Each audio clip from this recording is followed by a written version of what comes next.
The Mercedes slowed to a stop at the red light, its driver barely registering the woman sobbing in her beat-up Honda in the next lane. She clutched a cardboard box of desk belongings, mascara streaming down her face. But in the back seat of that luxury car, hidden behind tinted windows, someone was watching, someone who recognized the particular anguish of professional devastation, someone with the power to change everything. What he offered her wasn't just a job. It was an invitation into a world of wealth beyond imagination and secrets that could destroy them both. Part 1. The Fall. Alexandra Reeves checked her reflection in the rearview mirror, wiping away the last of her tears. 6 years of dedication to Meridian Publishing gone in 15 minutes. The security guard had watched impassively as she packed her desk, her editor's apologetic words still ringing in her ears. "It's nothing personal, Alex. The acquisition means redundancies across all departments. Nothing personal, just business. The kind of business that left a 34-year-old senior editor with a mortgage and student loans scrambling for survival in an industry that was shedding jobs faster than autumn trees shed leaves." She pulled into traffic, navigating mindlessly while her thoughts spiraled. The cardboard box in her passenger seat, containing a sad philodendron, framed credentials, and a coffee mug her niece had painted, seemed to mock her. 6 years of professional life reduced to items that could fit in a box smaller than a microwave. The first sob caught her by surprise, erupting from somewhere deep within her chest. Then another, and another. By the time she reached the intersection of 5th and Madison, Alexandra had surrendered to full-blown, ugly crying, hands trembling on the steering wheel, breath coming in ragged gasps. She didn't notice when the light turned green until the car behind her honked impatiently. She jerked forward, then slammed on the brakes as a pedestrian darted across the street. The sudden stop sent her pathetic box of belongings tumbling to the floor, her plant tipping over and spilling soil across the car mat.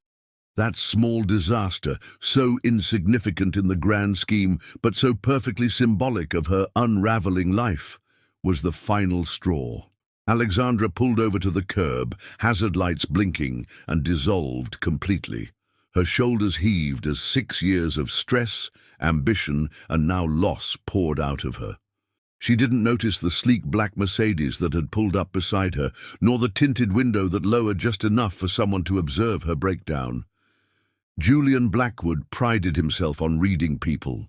This skill had helped him build Blackwood Investments into a multi-billion-dollar enterprise, identifying talent and opportunity where others saw nothing remarkable. As his driver navigated through midtown traffic, Julian's attention was drawn to the woman crying in the car next to them. It wasn't just the tears. New York saw plenty of those daily. It was something in her posture, a particular quality to her despair that seemed familiar. Professional devastation had a specific signature, one Julian recognized from both sides of the equation. He'd delivered enough career-ending news and experienced enough setbacks of his own to know exactly what he was seeing. The cardboard box on the passenger seat confirmed his suspicion. "Parker, pull over," he instructed his driver. "Sir, we're already running late for the Morgan acquisition meeting." "Sure, they'll wait," Julian replied, his tone making it clear that further discussion was unnecessary. "Pull over where she has." As the Mercedes eased to a stop behind the woman's Honda, Julian studied her through the window. Mid-30s, professionally dressed despite her distress. The contents of her box suggested an office job, perhaps something creative or administrative. "Wait here," he said, opening his door before Parker could object. Julian approached the woman's car cautiously, aware that a strange man approaching a vulnerable woman could be misinterpreted. He tapped gently on the window. Alexandra nearly jumped out of her skin at the tap on her window. Mortified at being caught in such a state, she hurriedly wiped her eyes and rolled down the window just enough to communicate. "I'm sorry," she said automatically. "Is this a no parking zone?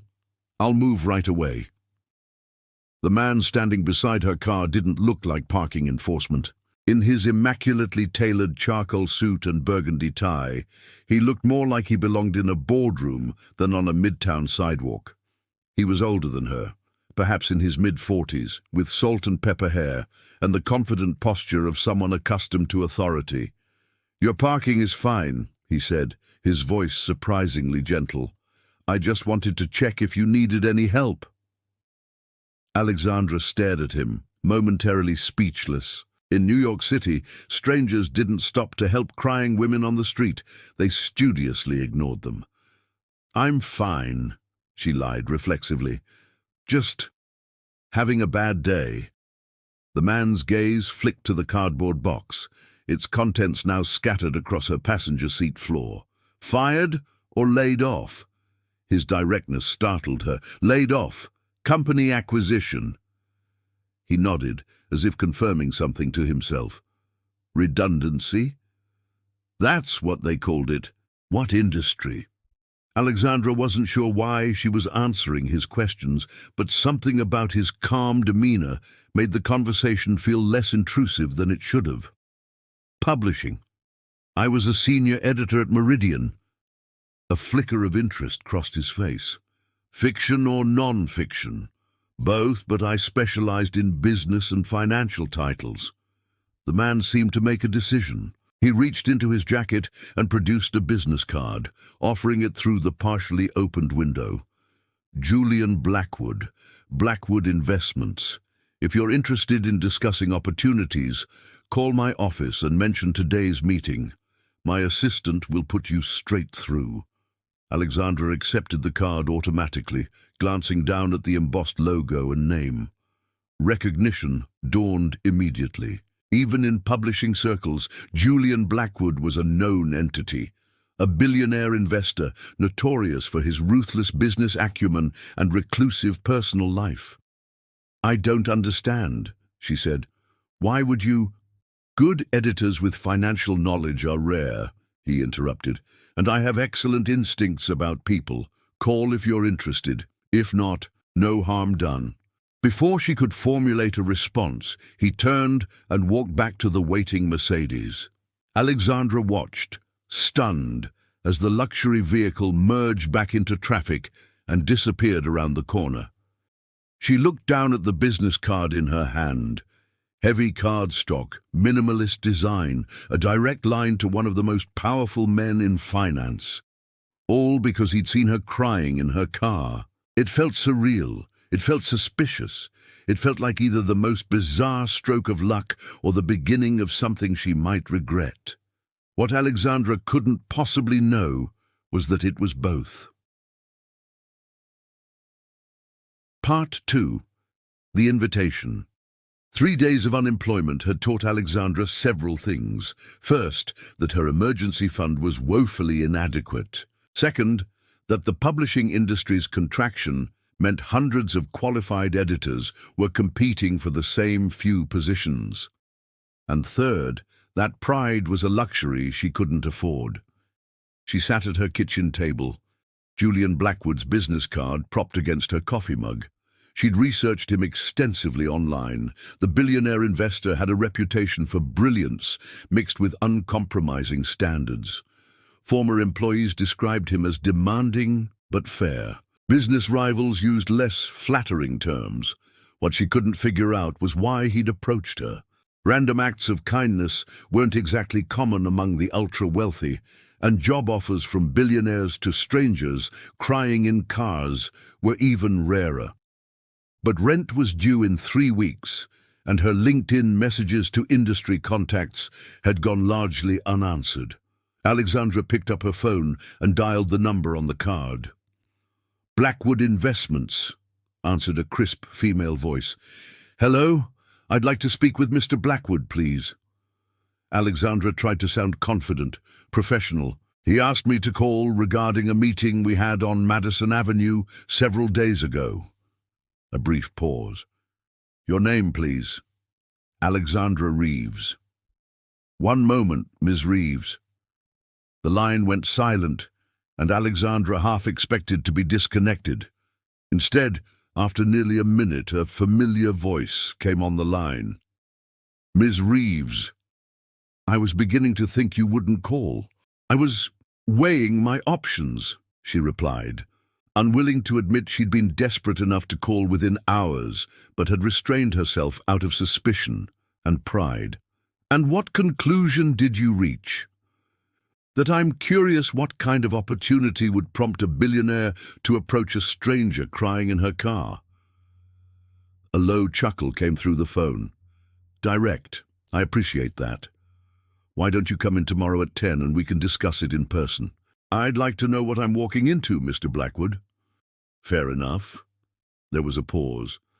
"I need someone with both editorial experience and financial literacy for a specialized project.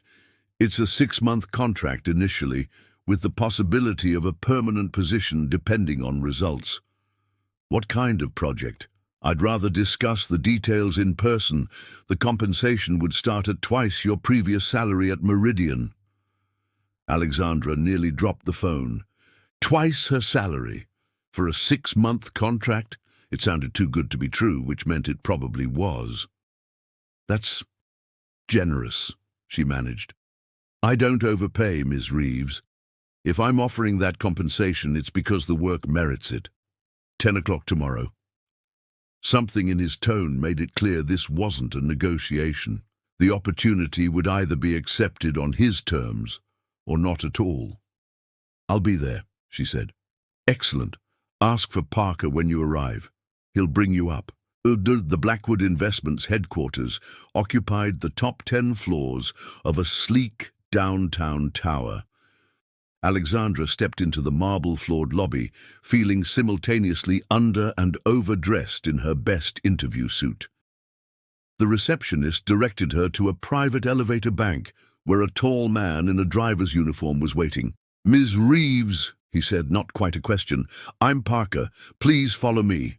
The elevator ascended silently to the 67th floor, opening onto a minimalist reception area with sweeping views of the city. Parker led her down a corridor to a set of imposing double doors, knocked once, and opened them without waiting for a response. Julian Blackwood stood at a floor-to-ceiling window, hands clasped behind his back as he surveyed the city below. He turned as they entered, his expression impassive.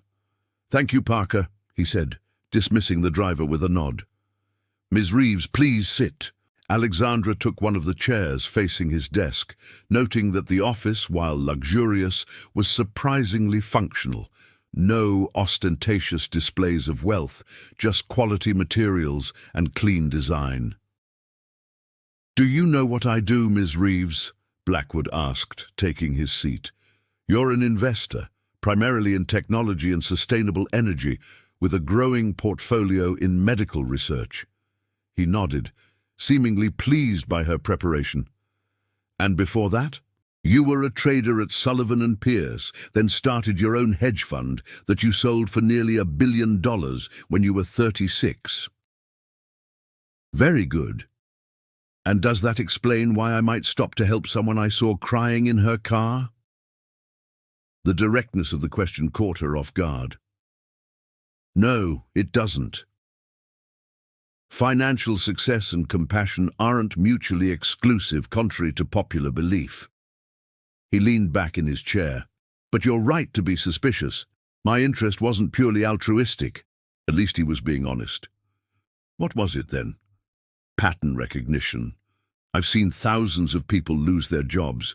The ones who cry openly? They're either incompetent or passionate. Based on your resume, which my team obtained after our meeting, you're not incompetent." Alexandra wasn't sure whether to be flattered or disturbed that he'd investigated her. "So you approached me because I was crying?" "I approached you because you care deeply about your work, and people who care make valuable employees if their talents are properly directed." He opened a folder on his desk. "You edited 37 books at Meridian. 8 became bestsellers, including Taleb's work on market dynamics. Your authors consistently praise your insight and precision." She hadn't expected such thorough research. "If you know all this, why do you need to interview me?" "This isn't an interview, Ms. Reeves. It's a proposition." He closed the folder. "I'm writing a book." Of all the things she'd expected him to say, that hadn't been on the list. A book? A comprehensive analysis of modern investment strategies with case studies from my career. My publisher has been pressing for it for years. "And you want me to edit it? I want you to help me write it." He stood, moving back to the window. "I've made several attempts with different ghostwriters. None have captured the correct tone or technical accuracy. I need someone who understands both narrative and finance." Alexandra processed this information. So this would be a ghostwriting position with editorial responsibilities. That's not exactly my background. Your background is precisely what I need. You understand financial concepts but can translate them for those who don't. You know how to shape narrative without sacrificing substance. He turned to face her. "The official title would be editorial consultant. The contract includes a non-disclosure agreement and a substantial completion bonus." It sounded legitimate, almost disappointingly so, given the dramatic circumstances of their meeting. Why not go through normal channels? You could have any editor or ghostwriter in the city. "I value my privacy, Ms. Reeves. This project requires someone who can work directly with me, often at unusual hours, with complete discretion. Standard publishing channels involve too many people, too many leaks. And you think I'm right for this because instinct, confirmed by your credentials and references." Alexandra considered the offer. The money was exceptional, the project interesting, and despite the unconventional recruitment, nothing about it raised serious red flags. "I'd need to see the contract before committing," she said. Blackwood nodded, as if he'd expected nothing less. He pressed a button on his desk, and almost immediately a woman entered with a folder. "The contract," he explained as she placed it before Alexandra. "Take it home. Review it with a lawyer if you wish. You have until tomorrow to decide." Alexandra opened the folder. The first page stated a salary that made her eyes widen, along with benefits that exceeded anything she'd had at Meridian. "This is extraordinarily generous," she said cautiously. "As I told you, I don't overpay." Blackwood returned to his desk. "The work will be demanding, the hours irregular, and I expect excellence. The compensation reflects that." Alexandra closed the folder. "And if I accept?" "You'll start immediately. I have a writing retreat in the Catskills, where we'll begin the first draft. My assistant will provide the details." A private retreat with a billionaire she'd just met. That should have raised alarm bells, but something about Blackwood's business-like demeanor made the arrangement seem strangely non-sexual, almost mundane. "I'll review this and let you know my decision tomorrow," she said, rising. "There's one more thing, Ms. Reeves." Blackwood's tone shifted slightly. "This project must remain completely confidential. No social media mentions, no telling friends or family about the specifics of your work. As far as anyone is concerned, you're simply doing editorial consulting." "May I ask why?" "Several reasons. Primarily, I don't want early speculation about the book's contents affecting market movements.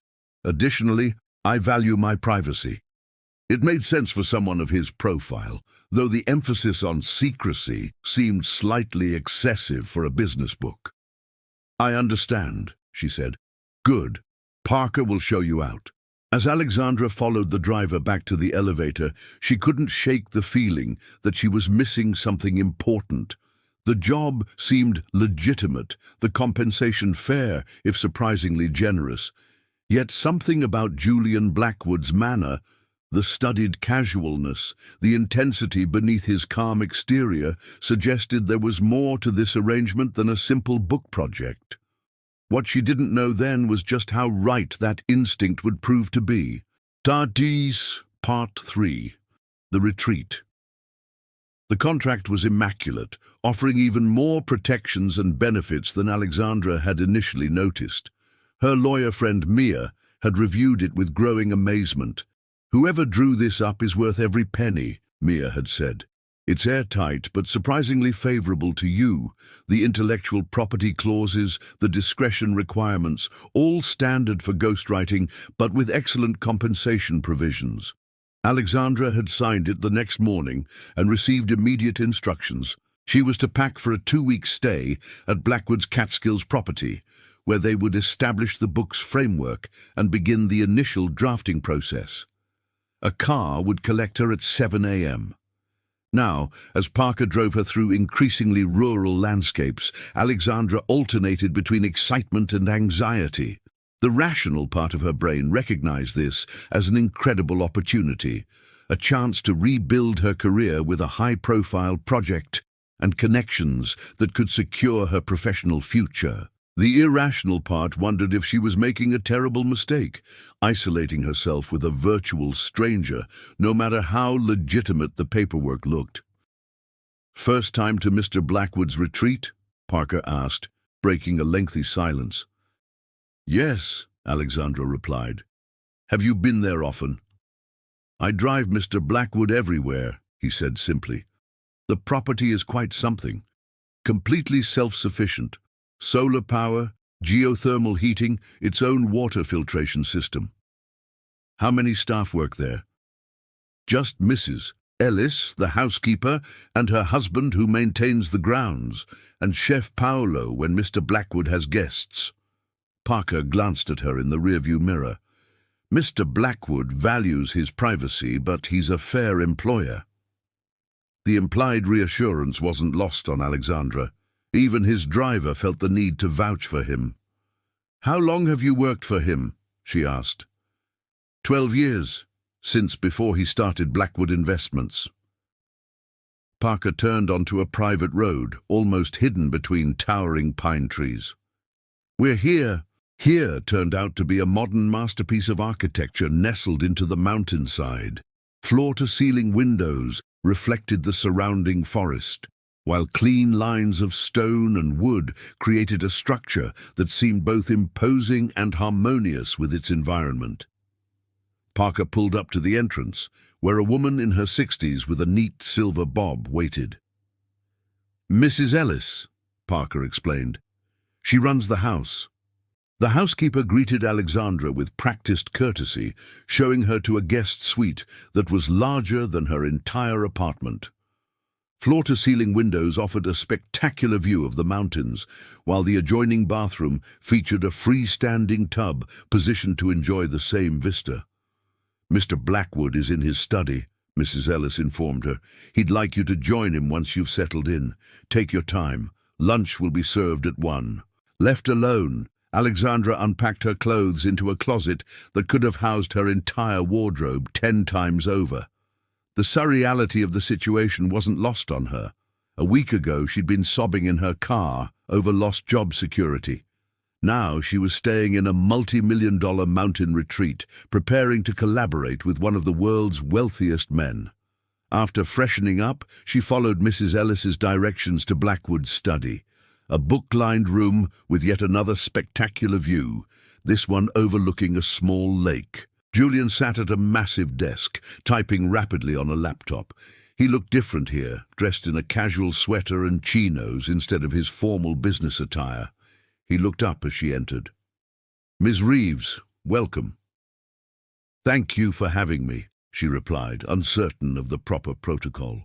"Your home is beautiful." "It serves its purpose." He gestured to a chair opposite his desk. "I've compiled notes and structural outlines for the book. I thought we could begin by reviewing them together. No small talk, then. Just straight to business." Alexandra found herself oddly relieved by his focus. "Of course." He turned his laptop toward her, revealing a detailed chapter outline and notes. "My vision is for a book that combines practical investment advice with illustrative case studies from my career. Not a memoir, but not a dry textbook either." Alexandra scanned the outline. It was surprisingly thorough, with clear organization and thoughtful progression of concepts. This is a good foundation. You've obviously given it considerable thought. I've been planning this book for 3 years, he said. Finding the right collaborator has been the challenge. Why me? She asked directly. There must be hundreds of financial editors with more experience, more connections. Julian studied her for a moment. 3 reasons. First, you have the right technical background without being so deeply embedded in finance that you can't translate concepts for a broader audience. Second, your editorial work shows a gift for preserving an author's voice while enhancing clarity, a rare skill. And third, he paused, you have something to prove. Excuse me? People who have something to prove work harder, Ms. Reeves. They pay attention to details others miss. They care about results, not just paychecks. He closed his laptop. Does that answer your question? It did, though not in a way that made her entirely comfortable. You seem to have analyzed me quite thoroughly. I analyze everything thoroughly. It's how I've survived in my industry. He stood. Let's continue this discussion over lunch. Mrs. Ellis makes an excellent salmon. The first week established their working rhythm. Mornings began with Alexandra reviewing Julian's notes and drafts from the previous day, making editorial suggestions and asking clarifying questions. Afternoons were spent in conversation, Julian explaining complex financial concepts or recounting pivotal moments in his career, while Alexandra recorded, questioned, and synthesized. To her surprise, Julian was an excellent collaborator, articulate, responsive to feedback, and genuinely interested in creating something of value rather than simply burnishing his ego. The only awkward moments came when she asked about his personal life or background, topics he deftly redirected to professional matters. By the beginning of the second week, they had completed rough drafts of the first 3 chapters and established a structural framework for the remaining 15. The work was engaging, challenging, and exactly the kind of project Alexandra had always wanted, substantive content with real-world applications, guided by a genuinely brilliant mind. It was during dinner on the 9th day that the first disruption occurred. They were discussing the transition between chapters when Julian's phone rang. He glanced at the screen, frowned, and excused himself to take the call in his study. When he returned 15 minutes later, his demeanor had changed entirely. The casual openness of their working relationship had been replaced by a tightly controlled tension that manifested in clipped sentences and distracted responses. "Is everything all right?" Alexandra finally asked when he failed to respond to a question about chapter sequence for the 3rd time. "A minor business issue," he said dismissively, "nothing that should interfere with our work." But it clearly had. For the remainder of the evening, Julian was distant, checking his phone repeatedly and twice stepping away to make calls. By 10 o'clock, Alexandra suggested they resume in the morning when he might be more focused. He agreed with visible relief. 7:30 in the study, he said. "We'll need to make up for lost time." Alexandra returned to her suite puzzled by the abrupt change. Whatever call he'd received had clearly disturbed him significantly. She remembered Mrs. Ellis mentioning that Julian rarely brought work to the retreat.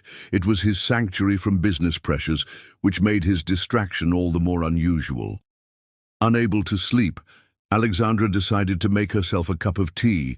The house was silent as she made her way to the kitchen, the moonlight streaming through the massive windows, illuminating her path. As she passed Julian's study, she noticed the door slightly ajar, a sliver of light indicating he was still awake. She hesitated, then continued to the kitchen, not wanting to intrude. On her return journey, tea in hand, she heard Julian's voice from the study. The sharp, authoritative tone she imagined he used in board meetings rather than the measured cadence he employed during They're working sessions. I don't care what it takes, she heard him say. Find out who leaked it and shut it down. If this gains traction before we're ready, everything we've worked for is compromised. Alexandra froze, not wanting to eavesdrop, but unable to unhear what had been said. It sounded serious, more serious than the minor business issue he'd dismissed earlier.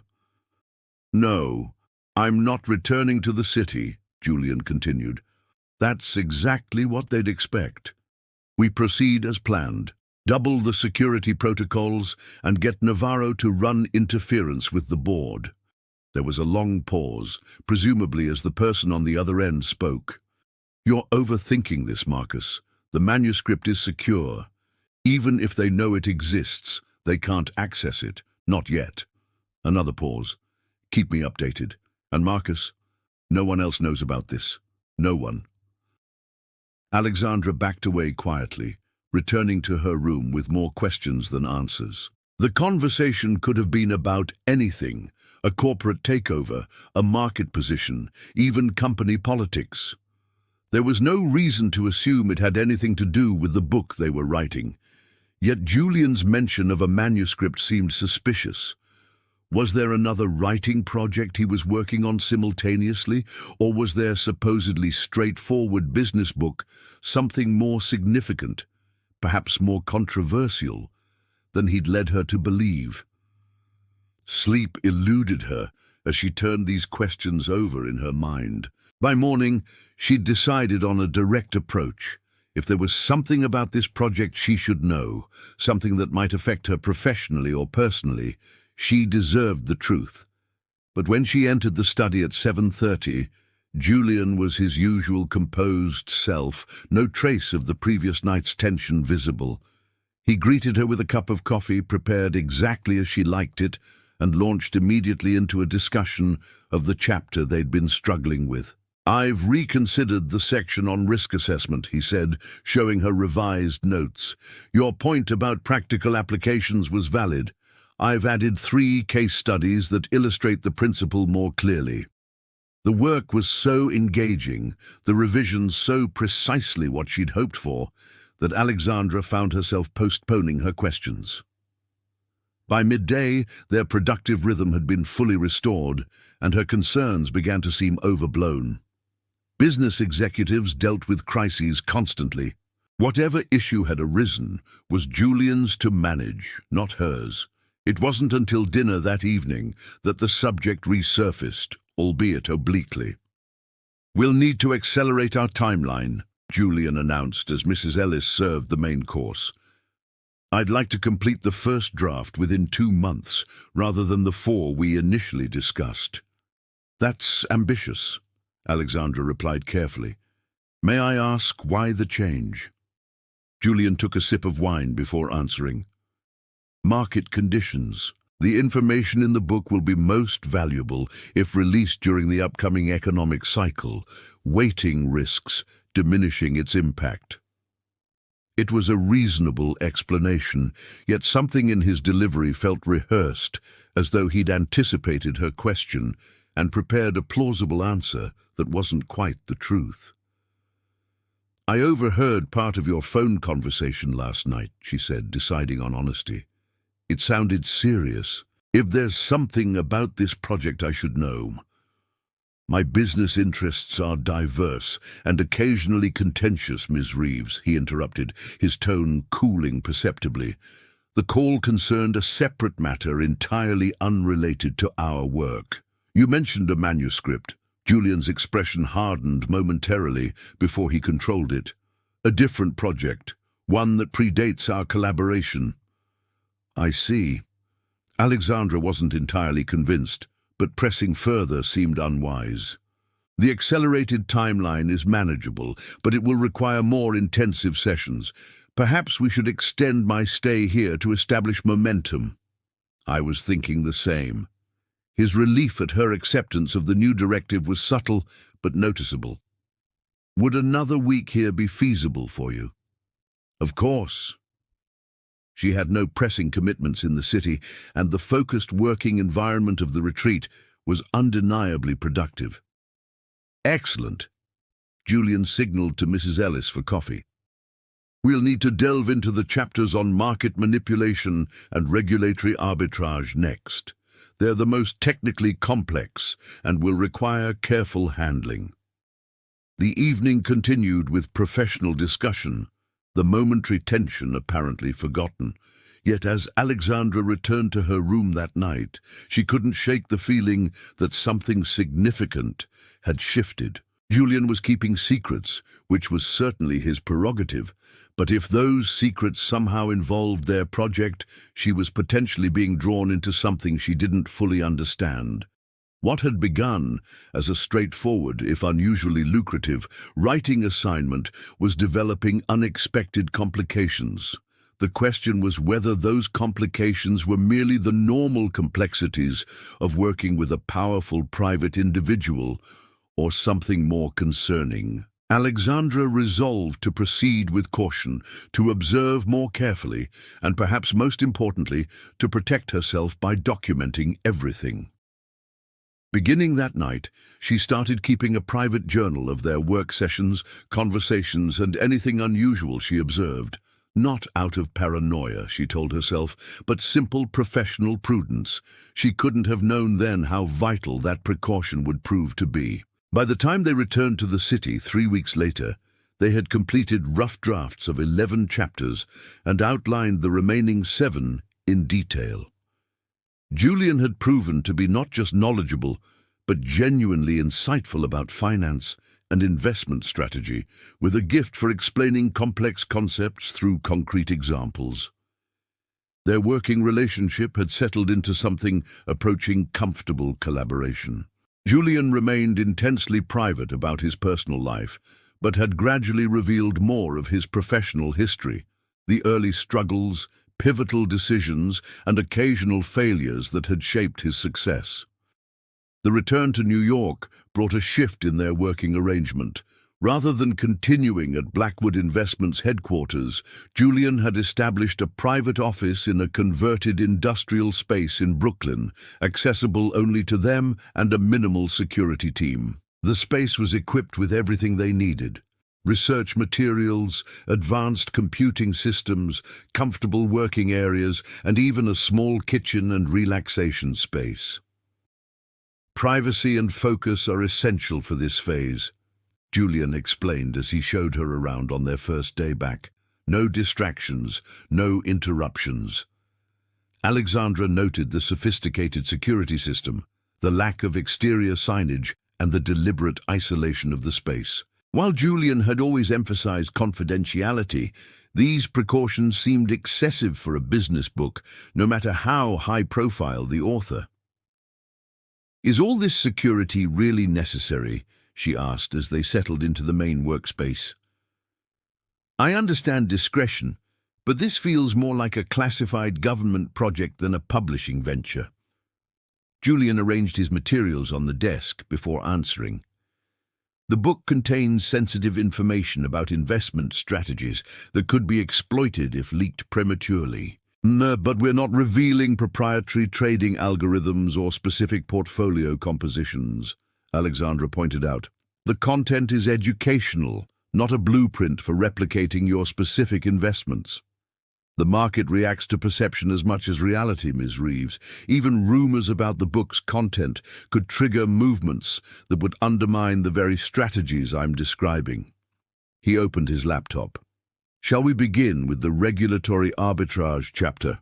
I've revised the section on international jurisdictions." It was a clear deflection, but Alexandra decided not to press further for now. The work remained engaging, and Julian had been fair in all their professional interactions. Whatever his reasons for the excessive secrecy, they didn't seem to present any immediate concern for her. 2 days later, she discovered how wrong that assessment had been. They had been working late, refining a particularly complex chapter on institutional investment patterns. Julian had stepped out to take a call, leaving Alexandra alone, with both their laptops open on the conference table. As she reached for her coffee mug, she accidentally bumped Julian's computer, causing the screen to shift from the document they'd been editing to an email that had apparently been minimized. She would have ignored it, respecting his privacy, except that her own name in the message caught her eye. Before she could look away, she'd registered enough of the content to feel a cold weight settle in her stomach. The email was from someone named Marcus, presumably the same Marcus from the phone conversation she'd overheard at the retreat. The visible portion read, "Confirmed Reeves has no knowledge of the actual manuscript.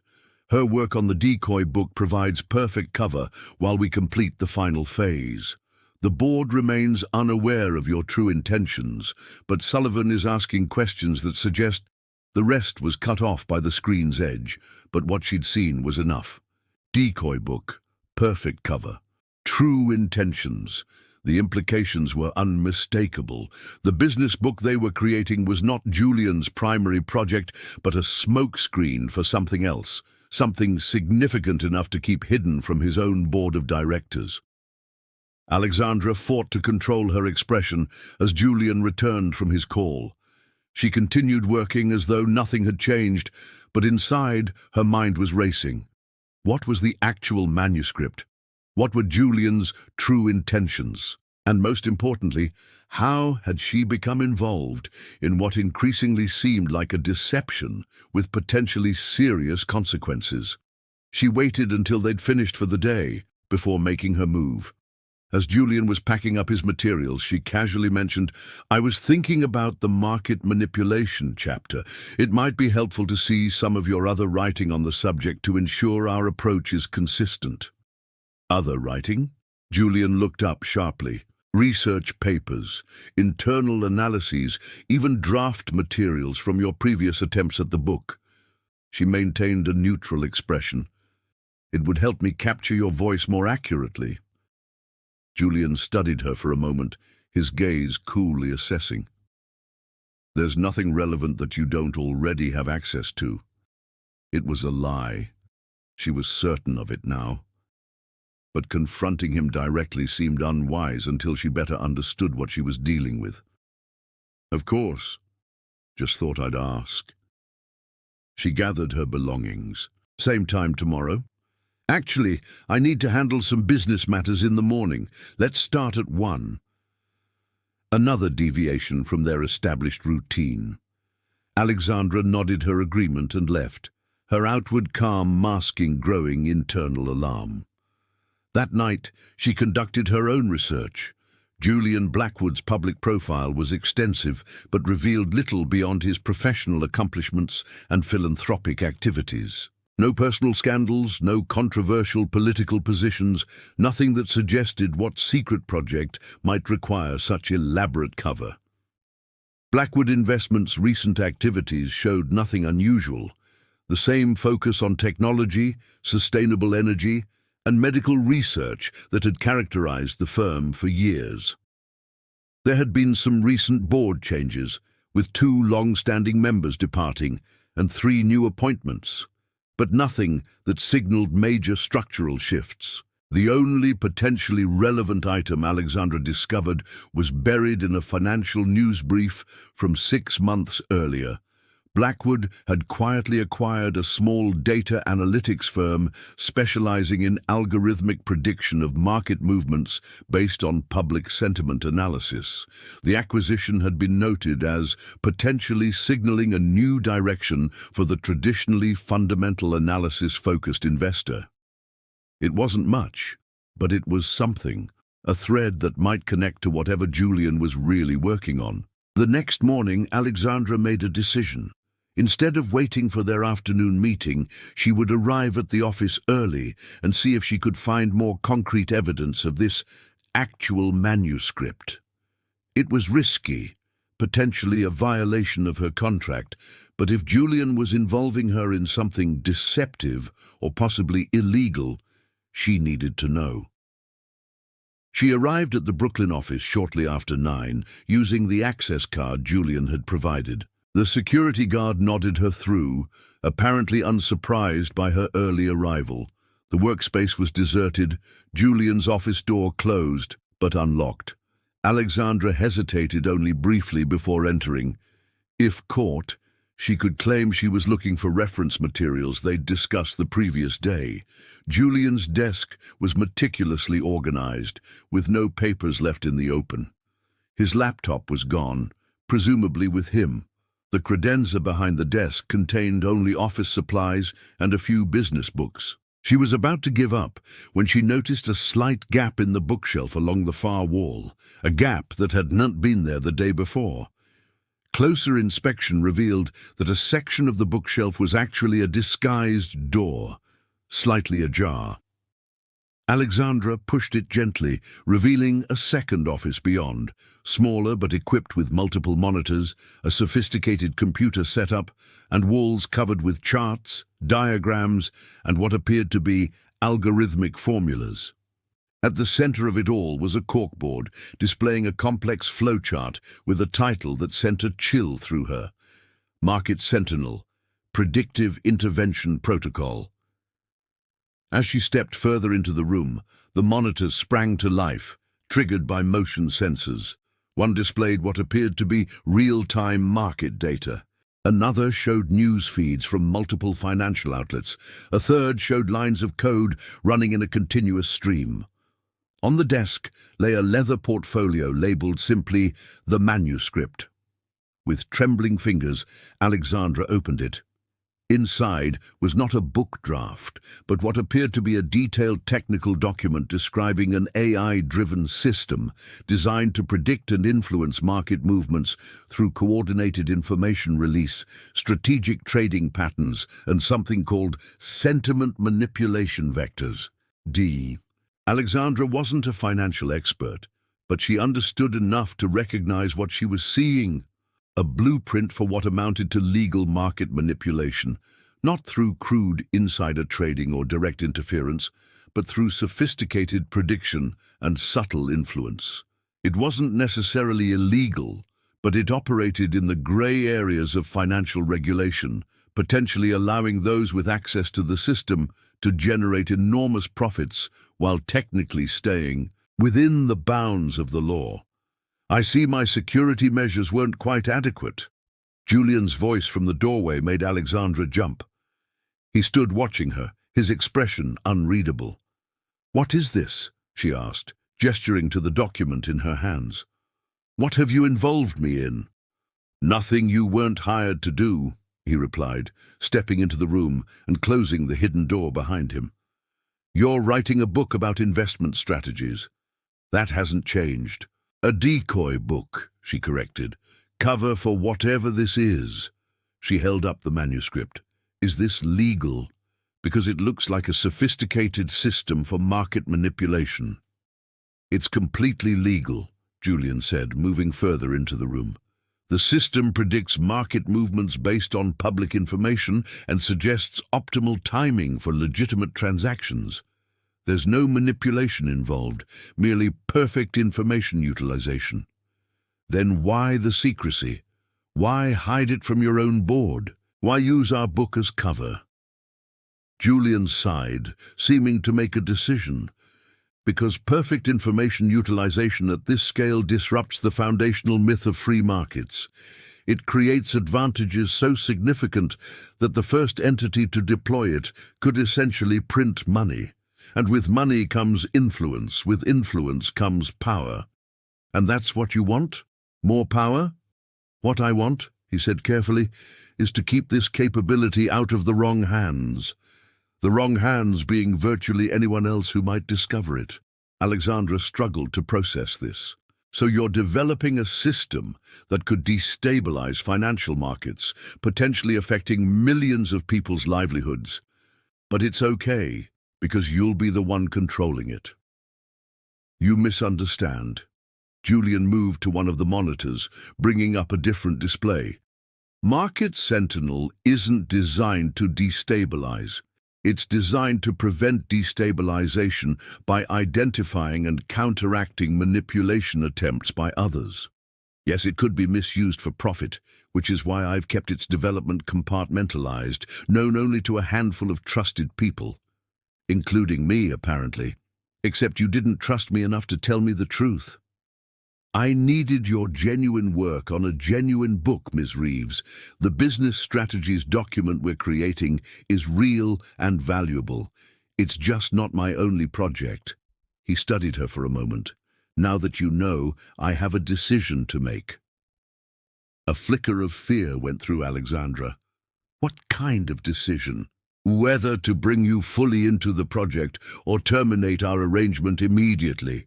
His tone was matter-of-fact. You're intelligent, detail-oriented, and have already proven your discretion. Those qualities would be valuable to Market Sentinel. Or you sign additional non-disclosure agreements, receive a generous severance, and we never speak again. The implied threat was clear, though carefully unstated. Those are my only options? I'm afraid so. This project is too important for half measures. Alexandra considered her position. She had no proof of wrongdoing. Julian seemed confident that his system operated within legal parameters, however ethically questionable. Even if she tried to expose what she'd found, she had signed extensive confidentiality agreements that would be difficult to challenge without evidence of illegal activity. What exactly would my role be if I joined the project? She asked cautiously. Market Sentinel generates massive amounts of data and analysis. We need someone who can synthesize that information into coherent narratives for the small team operating the system. Your editorial skills, combined with your growing financial knowledge, make you ideally suited. You want me to interpret the system's outputs? In essence, yes. The AI identifies patterns and opportunities, but human judgment is still required to contextualize them and make final decisions. It wasn't what Alexandra had expected, not a demand for silence or a threat, but a job offer, one that sounded legitimate, even important.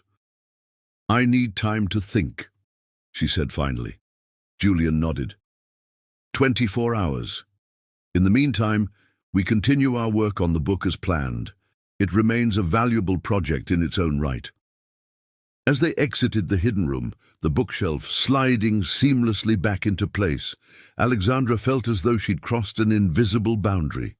Whatever she decided, her relationship with Julian Blackwood, and possibly her entire professional future, had been irrevocably altered by what she'd discovered. What she couldn't possibly know was that far more significant discoveries awaited her, ones that would make the moral ambiguities of Market Sentinel seem trivial by comparison. The Market Sentinel project, while operating in ethical grey areas, didn't seem overtly illegal based on what she'd seen. The role he described, interpreting data and crafting narratives, aligned with her skills and offered a pathway into a cutting-edge intersection of finance and technology. Yet the secrecy, the deception, and Julian's casual wielding of power gave her pause. If she accepted, she would be binding herself more tightly to a man whose true motives and methods remained opaque. If she declined, she would walk away from what was undoubtedly the most lucrative opportunity of her career, and potentially make a powerful enemy in the process. By morning, she had reached a tentative decision. She would accept Julian's offer conditionally, using her new position to learn more about Market Sentinel and its true purpose. If the project proved to be what Julian claimed, a tool to prevent market manipulation rather than enable it, she could continue with a clear conscience. If not, she would be better positioned to extricate herself safely with more information and leverage than she currently possessed. When she arrived at the Brooklyn office, Julian was already working in the main conference room. He looked up as she entered, his expression revealing nothing. "Have you made your decision?" he asked without preamble. "I have questions first," Alexandra replied, taking a seat across from him. "What exactly is Market Sentinel's purpose? Not the technical functionality, but the goal. What do you hope to achieve with it?" Julian considered her for a moment before responding. Financial markets are increasingly vulnerable to sophisticated manipulation. Not the crude schemes of the past, but subtle influences exerted through coordinated information dissemination, algorithmic trading patterns, and sentiment shaping across multiple platforms. Market Sentinel identifies these patterns before they can distort market function. And then what? You profit from that knowledge. That's one application, yes. The ability to anticipate manipulated movements creates trading opportunities. But the larger purpose is stabilization. By identifying manipulation attempts early, we can implement countermeasures that neutralize their impact. Who's we in this scenario? Blackwood Investments? Julian hesitated, then said, "A small team operating independently of my primary business interests. The project is personally funded to avoid corporate governance complications." "You mean to avoid oversight," Alexandra countered, "to maintain necessary operational security. The capabilities of Market Sentinel would be dangerous in the wrong hands. Even knowledge of its existence could trigger regulatory responses that would hamper its effectiveness." Alexandra leaned forward. "That's what concerns me. You're developing a system with potentially enormous influence over financial markets, accountable only to yourself. No regulatory oversight, no institutional checks and balances. The existing regulatory framework is designed for last century's challenges," Julian said dismissively. "It can't address the sophisticated manipulation happening now. Market Sentinel operates where current regulations can't reach." Which sounds convenient, but doesn't actually answer the accountability question. To her surprise, Julian smiled slightly. "This is exactly why I want you on the project, Ms. Reeves. You ask the right questions. You don't accept surface explanations." He opened his laptop. "Let me show you something I didn't reveal yesterday." He turned the screen toward her. It displayed what appeared to be a trust document, dated 3 months earlier. "Market Sentinel isn't owned by me personally or by Blackwood Investments. It's held by a trust with a governance structure that includes independent fiduciaries. If the system is misused or deployed for purposes contrary to its charter, control transfers automatically to the regulatory authorities." Alexandra scanned the document. It appeared legitimate, with provisions that would indeed trigger external oversight if certain ethical boundaries were crossed. "Who are these fiduciaries?" she asked. "People loyal to you? Respected ethics and finance experts with no personal or financial ties to me. Their identities are confidential for their protection, but I can arrange for you to speak with them, anonymously if you wish." It was more reassurance than she had expected, though still not enough to fully alleviate her concerns. "And my role would be exactly what? Writing reports based on the system's findings?" "Interpretation and narrative construction," Julian confirmed. "The system identifies patterns and anomalies, but contextualizing them requires human judgment and communication skills. You would work with the technical team to translate algorithmic findings into actionable intelligence." "While continuing our work on the book?" "Yes, the book remains important, both as a cover story and as a legitimate project in its own right." Alexandra made her decision. "I'll join the project with conditions. First, I want full access to information about Market Sentinel's operations and purpose, no more compartmentalization. Second, I want direct contact with at least one of the independent fiduciaries. And third, I want the right to walk away at any time if I believe the project crosses ethical boundaries, with appropriate severance and without legal repercussions." Julian studied her for a long moment. "The first 2 conditions are acceptable. The third requires qualification. You can leave at any time, but the confidentiality provisions would remain in effect permanently. The severance would be generous, but contingent on continued discretion." It wasn't perfect, but it was better than she had expected. "Agreed." "Then welcome to Market Sentinel, Ms. Reeves." Julian extended his hand across the table. I believe you'll find it even more interesting than our book project." As she shook his hand, Alexandra couldn't help wondering if she had just made the best decision of her career or the worst mistake of her life. Market Sentinel wasn't merely an advanced trading algorithm. It was a comprehensive system for monitoring global financial communications, identifying pattern anomalies, and predicting coordinated market movements before they occurred. The core team was small, just 5 people, including Julian and now Alexandra. There was Marcus Chen, the technical architect Julian had spoken with during the retreat, Dr.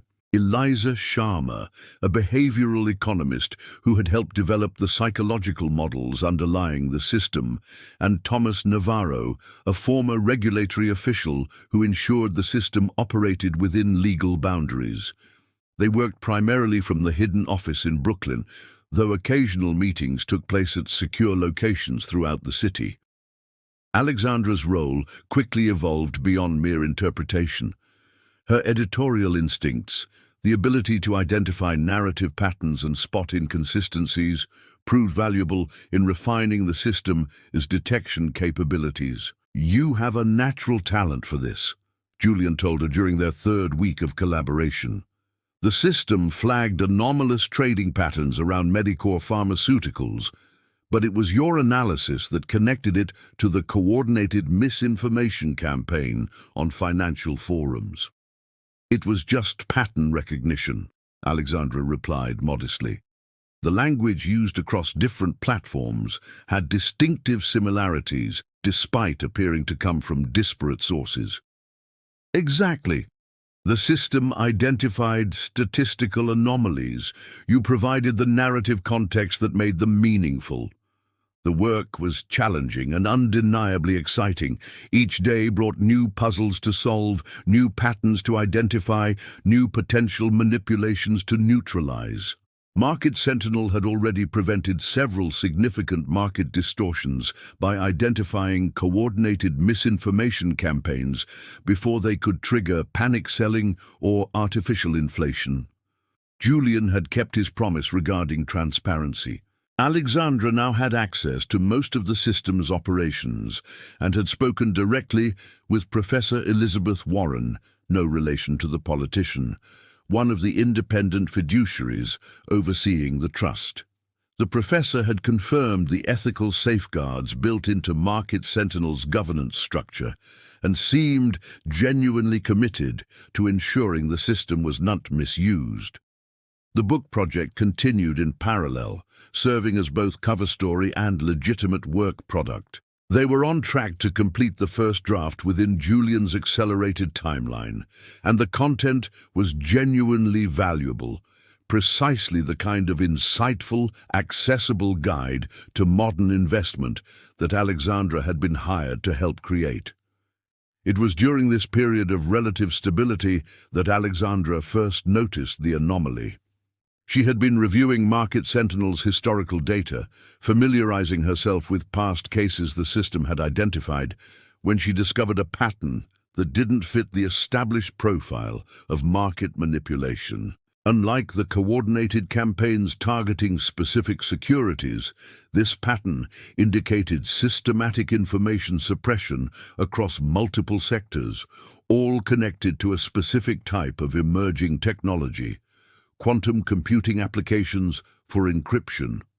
Initially, she thought it might be a classification error or perhaps an incomplete analysis, but as she dug deeper, the pattern became clearer. Someone was methodically acquiring control of research and patents related to quantum encryption, while simultaneously suppressing information about these acquisitions. Unlike typical market manipulation, which sought to create short-term price movements for immediate profit, this campaign appeared to have a longer-term strategic objective. Most curiously, Market Sentinel had identified the pattern, but had not flagged it for the team's attention, an unusual oversight for a system designed to catch precisely this kind of coordinated activity. Alexandra brought her findings to Julian during their next private meeting. "I found something strange in the historical data," she explained, showing him the analysis she had compiled. These patterns around quantum encryption technologies, they match the profile for coordinated suppression, but the system never flagged them for review. Julian studied her analysis with an unreadable expression. Interesting. When did you notice this? Yesterday, I was reviewing past cases to better understand the system's detection parameters. She highlighted specific transactions on her tablet. What's odd is that these acquisitions have been happening for over a year, all leading to concentrated control of quantum encryption patents by shell companies that, when traced back through multiple layers, appear to be connected. Connected to whom? That's just it. I can't determine the ultimate beneficial owner. The ownership structures are deliberately obfuscated, routing through jurisdictions with minimal disclosure requirements. But the pattern is clear. Someone is systematically cornering the market on quantum encryption technologies while keeping their activities under the radar. Julian set down her tablet. Good work identifying this. I'll have Marcus look into why the system didn't flag these transactions. His response seemed oddly muted, given the significance of her discovery. Shouldn't we be investigating the pattern itself? If someone is consolidating control over encryption technologies this systematically, it could have serious implications for data security across financial markets. We will, Julian assured her. But first, we need to understand the technical reason for the oversight. It may indicate a blind spot in the system's detection algorithms. Alexandra wasn't entirely satisfied with this explanation, but she accepted it provisionally. Will you keep me updated on what Marcus finds? Of course. In the meantime, let's focus on finalizing the risk assessment chapter. The publisher has requested a sample section for preliminary marketing materials. The conversation shifted back to their book project, but Alexandra couldn't shake the feeling that Julian had been too quick to redirect her attention. His lack of surprise at the pattern she'd identified suggested he might already have been aware of it, which raised the question of why it hadn't been shared with the team. That evening, working late after the others had left, Alexandra used her system access to dig deeper into the quantum encryption pattern. What she found only heightened her suspicions. The acquisitions showed evidence of advanced financial engineering, precisely the kind of sophisticated structuring that Market Sentinel was designed to detect. Yet not only had the system failed to flag these transactions, but there appeared to be code specifically excluding these patterns from standard detection protocols. This wasn't an oversight or a blind spot. It was deliberate exclusion.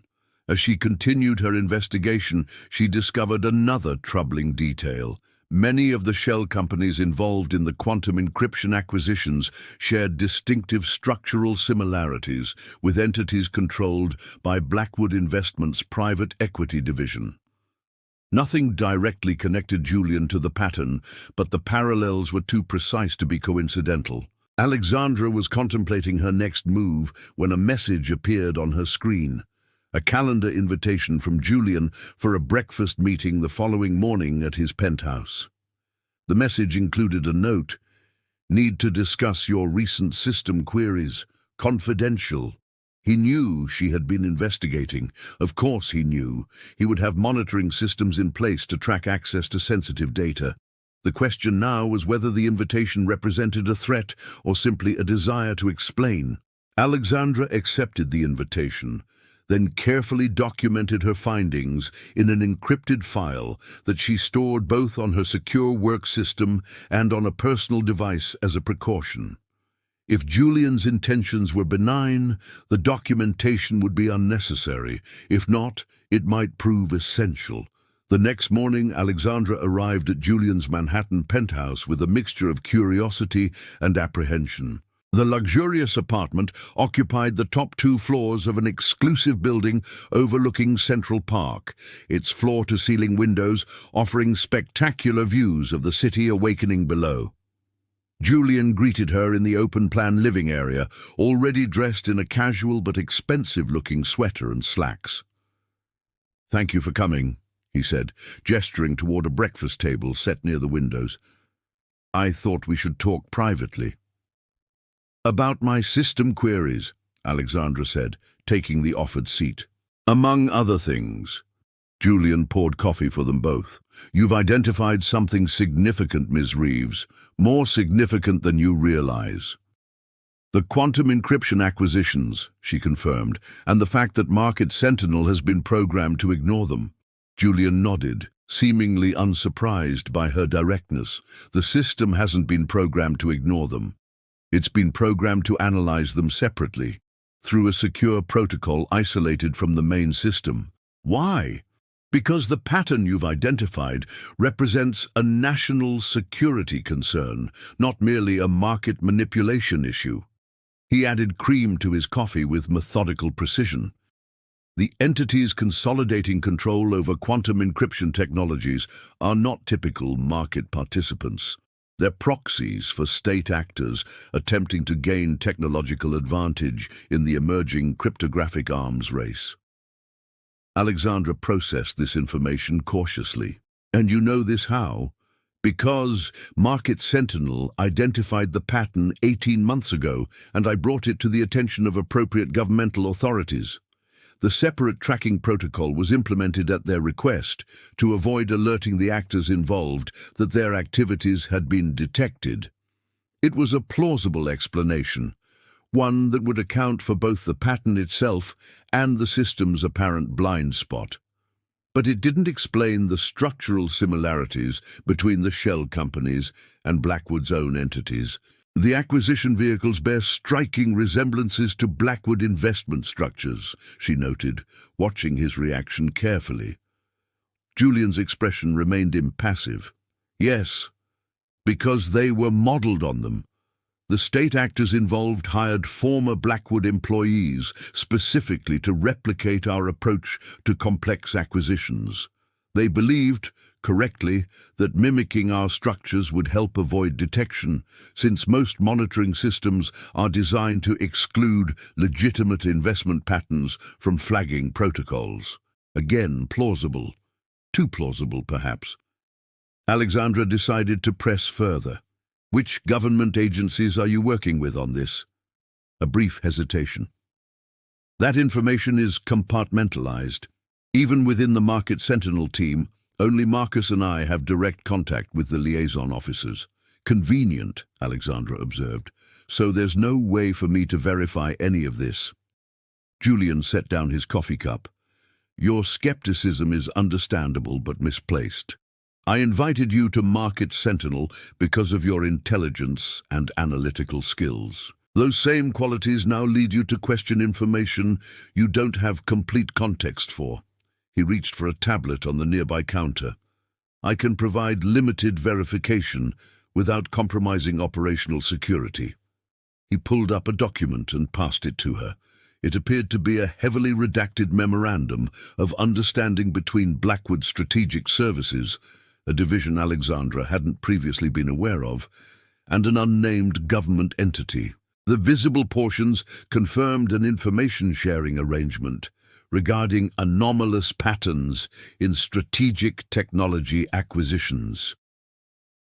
"This doesn't prove the specific connection to the quantum encryption pattern," Alexandra pointed out, returning the tablet. "No, it doesn't. Nor can I share the classified briefings that would provide that proof without violating national security protocols." Julian leaned forward. "What I can tell you is that your discovery demonstrates exactly why you're valuable to Market Sentinel. You identified a sophisticated pattern that was deliberately obscured, and you had the initiative to investigate it independently. Are you saying this was a test? Not intentionally, but your response to discovering the pattern has been informative." He studied her for a moment. "The question now is whether you can accept working with incomplete information in some cases, understanding that there are legitimate reasons for compartmentalization." "Ah, Alexandra considered her position carefully. Julian's explanation was coherent and supported by at least some documentation, yet it required a significant leap of faith. If he was telling the truth, the quantum encryption pattern represented exactly the kind of sophisticated market activity Market Sentinel was designed to detect, just with national security implications she hadn't anticipated. If he was lying, then he was using her skills while deliberately keeping her in the dark about the system's true purpose. "I need some assurance that Market Sentinel isn't being used for private gain at public expense," she said finally. "The system's power to detect and potentially influence market movements comes with enormous responsibility." "I agree completely." Julian seemed genuinely pleased by her response. "Which is why I've arranged for you to meet with the full fiduciary board next week. Not just Professor Warren, but all 5 independent overseers. They can provide the assurances I can't, given my position." It was more than Alexandra had expected. Access to the complete fiduciary board would offer significant insight into Market Sentinel's governance structure and ethical guardrails. "I'd appreciate that," she said cautiously. "Good. The meeting is scheduled for Wednesday at a secure location. Parker will collect you." Julian returned to his breakfast. "In the meantime, I suggest focusing on our book deadline. The publisher's marketing team is eager to begin positioning the release." The conversation shifted to their writing project, but Alexandra's mind remained fixed on the quantum encryption pattern and Julian's explanation. His willingness to arrange a meeting with the fiduciary board suggested either genuine transparency or an elaborate deception. The question was which, and how she could determine the truth without exposing herself to greater risk. What Alexandra couldn't know was that the quantum encryption pattern was merely the visible edge of a much larger conspiracy, one that would soon draw her into dangers far beyond financial markets and corporate secrets. The 5 members represented an impressive array of expertise. Professor Warren, the ethicist Alexandra had already spoken with, retired federal judge Robert Calloway, Dr. Sophia Lin, a renowned AI safety researcher, Martin Abernathy, former deputy director of the Securities and Exchange Commission, and Senator William Harrison, who had chaired the Senate Banking Committee before retiring to private life. Their discussion was thorough and candid, with each fiduciary explaining their role in overseeing Market Sentinel's operations and ethical compliance. They confirmed the existence of stringent protocols preventing misuse of the system for personal gain, and detailed the conditions that would trigger external notification if those protocols were violated. Most significantly, Judge Calloway confirmed that they were aware of the quantum encryption pattern and the governmental interest in it. "While I can't discuss classified details," he told Alexandra, "I can assure you that the board has reviewed the relevant documentation and confirmed that Market Sentinel's role in this matter is appropriate and properly overseen." By the end of the 3-hour meeting, Alexandra found herself largely reassured. The fiduciaries appeared genuinely independent, asking Julian pointed questions even in her presence, and demonstrating detailed knowledge of Market Sentinel's operations. If this was a deception, it was an extraordinarily elaborate one, involving highly respected individuals with unimpeachable credentials. As Parker drove her back to the Brooklyn office afterward, Alexandra reflected on the encounter. Her suspicions had not entirely disappeared, but they had been significantly diminished. The fiduciary board provided exactly the kind of independent oversight she had been concerned was lacking, and their confirmation of the national security aspect of the quantum encryption matter lent credibility to Julian's explanation. Over the following weeks, Alexandra immersed herself in both the book project and her Market Sentinel responsibilities. The manuscript was nearing completion, with just 3 chapters remaining for final revisions. Meanwhile, her role within the Market Sentinel team had expanded to include regular briefings on emerging patterns and anomalies, with her analyses increasingly shaping the system's response protocols. Julian had become more open with her as well, sharing his long-term vision for Market Sentinel as a stabilizing force in increasingly volatile global markets. The system's ultimate purpose isn't profit, he explained during one of their private discussions. It's resilience. Financial markets are vulnerable to manipulation not just by unscrupulous traders, but by state actors and organized crime. Market Sentinel provides early warning of destabilization attempts, allowing for measured counter-responses. It was during this period of growing trust and collaboration that Alexandra made her second significant discovery, one that would shatter the careful equilibrium she had established. She had been analyzing a series of seemingly unrelated market movements across diverse sectors: energy infrastructure, telecommunications, pharmaceutical supply chains, and agricultural commodities. Individually, each movement appeared to reflect normal market dynamics, responding to industry-specific factors. Collectively, however, they formed a pattern that reminded Alexandra of something she'd seen in her literature studies years earlier: a palimpsest, where earlier writing remains faintly visible beneath a newer text. The surface patterns looked legitimate, but underneath lay a coordinated effort to test system vulnerabilities across critical infrastructure sectors. More disturbing still, the testing pattern matched protocols described in a classified market stress analysis that Julian had shown her just a week earlier, a document supposedly known only to Market Sentinel's core team and select government officials. Alexandra spent 3 days verifying her analysis before bringing it to Julian's attention. When she finally presented her findings in his private office, his reaction was not what she expected.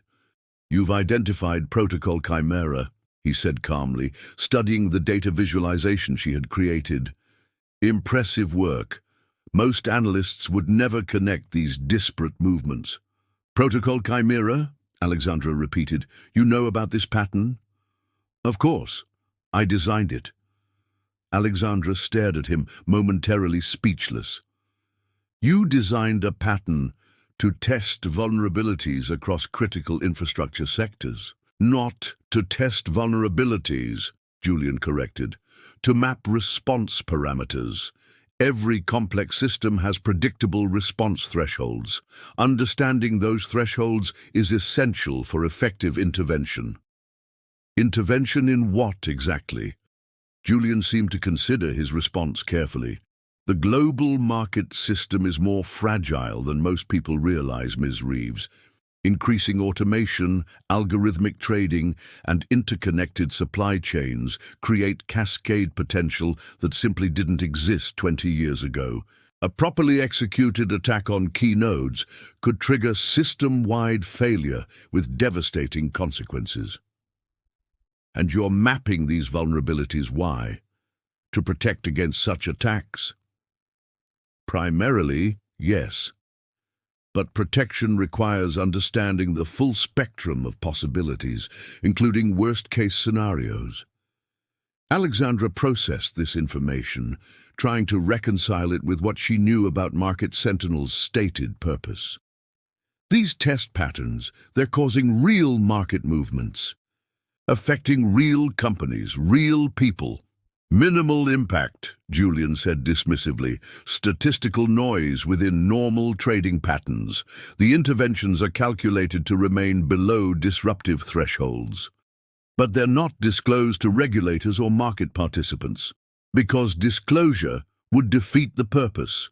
You can't accurately map system responses if those within the system know they're being tested." The ethical implications were troubling. "So you're manipulating markets, however subtly, to map their vulnerabilities without oversight or disclosure."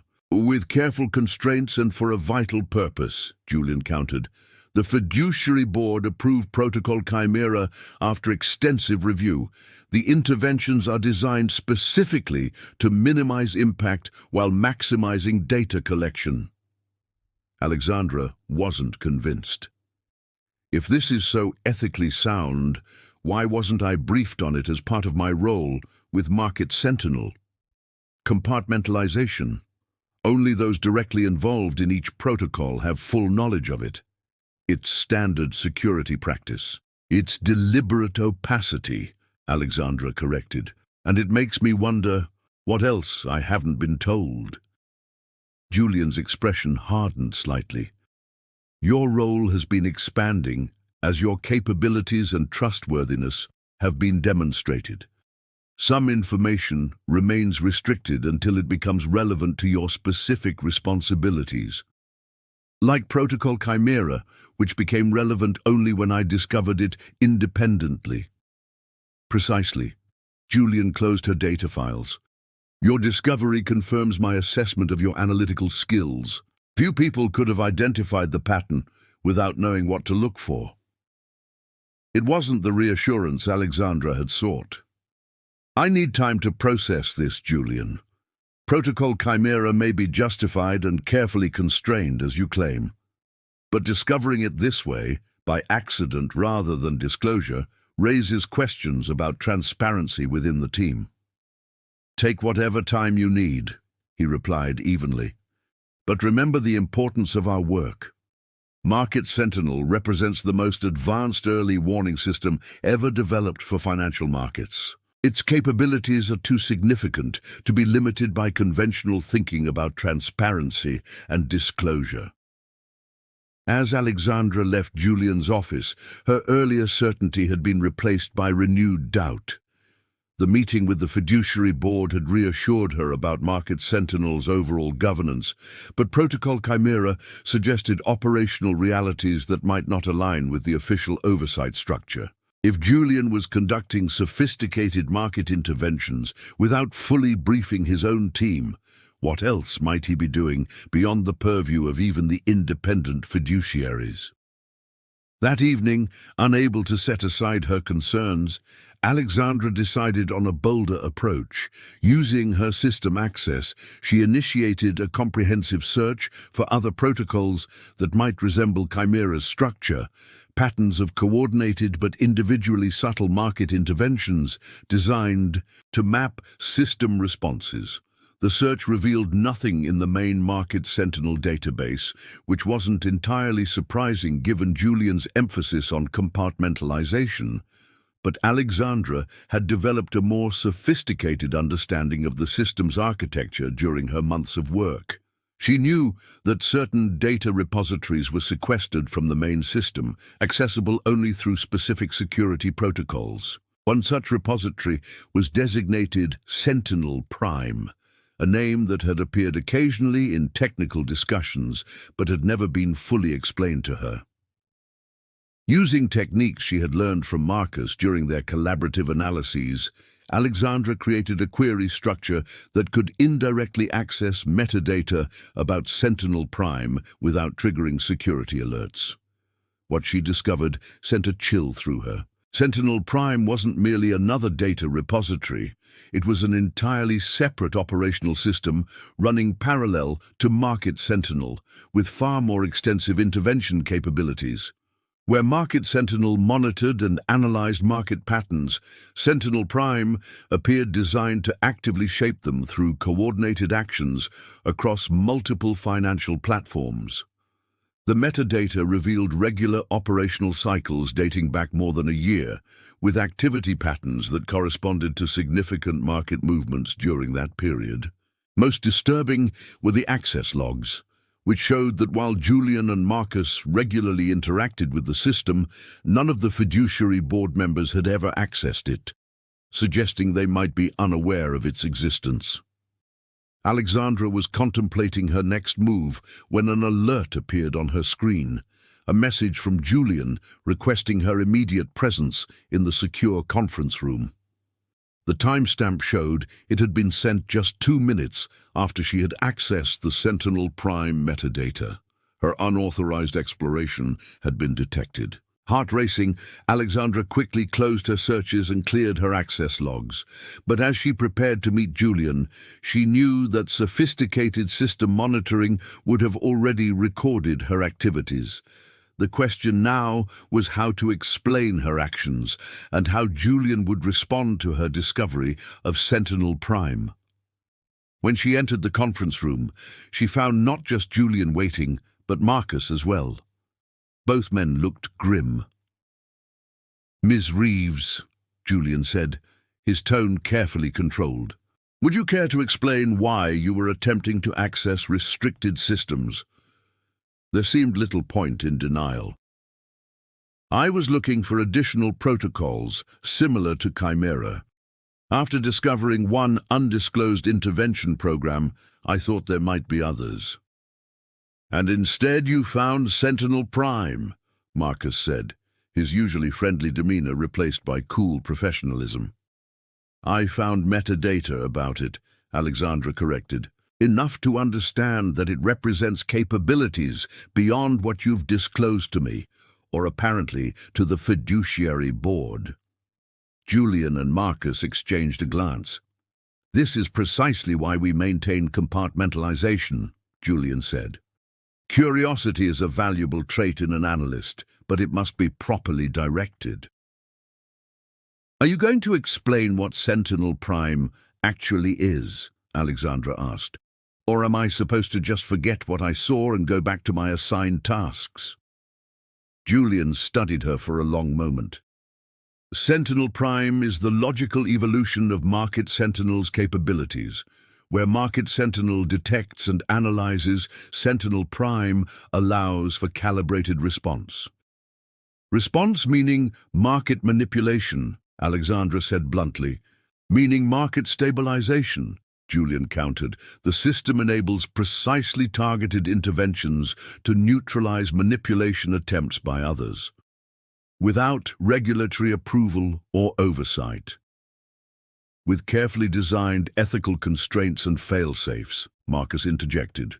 "The system operates within parameters that prevent market distortion beyond what's necessary to counter existing manipulation." "And the fiduciary board doesn't know about it," Alexandra stated rather than asked. "They know about the capability in principle," Julian said carefully. "The specific implementation operates under a different governance structure, given its sensitive nature." "What governance structure?" "One appropriate to its function." Julian's tone made it clear he wouldn't elaborate further. "The question now, Ms. Reeves, is where we go from here. Your unauthorized system access represents a significant breach of protocol." Alexandra felt a flicker of apprehension. "Are you firing me?" "That depends on your next decisions." Julian leaned forward.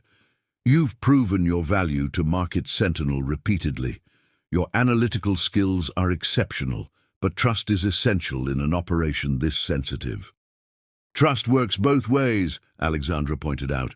"You've kept significant aspects of the project hidden from me while expecting complete loyalty. Information is shared on a need-to-know basis. That's not distrust. It's operational security. And now that I know about Sentinel Prime, what's my need-to-know status?" Julian exchanged another glance with Marcus before responding. "I'm prepared to bring you fully into Sentinel Prime operations with appropriate security clearance and compensation adjustment. Your perspective would be valuable as we refine the system's response parameters." It wasn't what Alexandra had expected, an expanded role rather than termination or discipline. "Why would you trust me with greater access after I've just demonstrated willingness to circumvent security protocols?"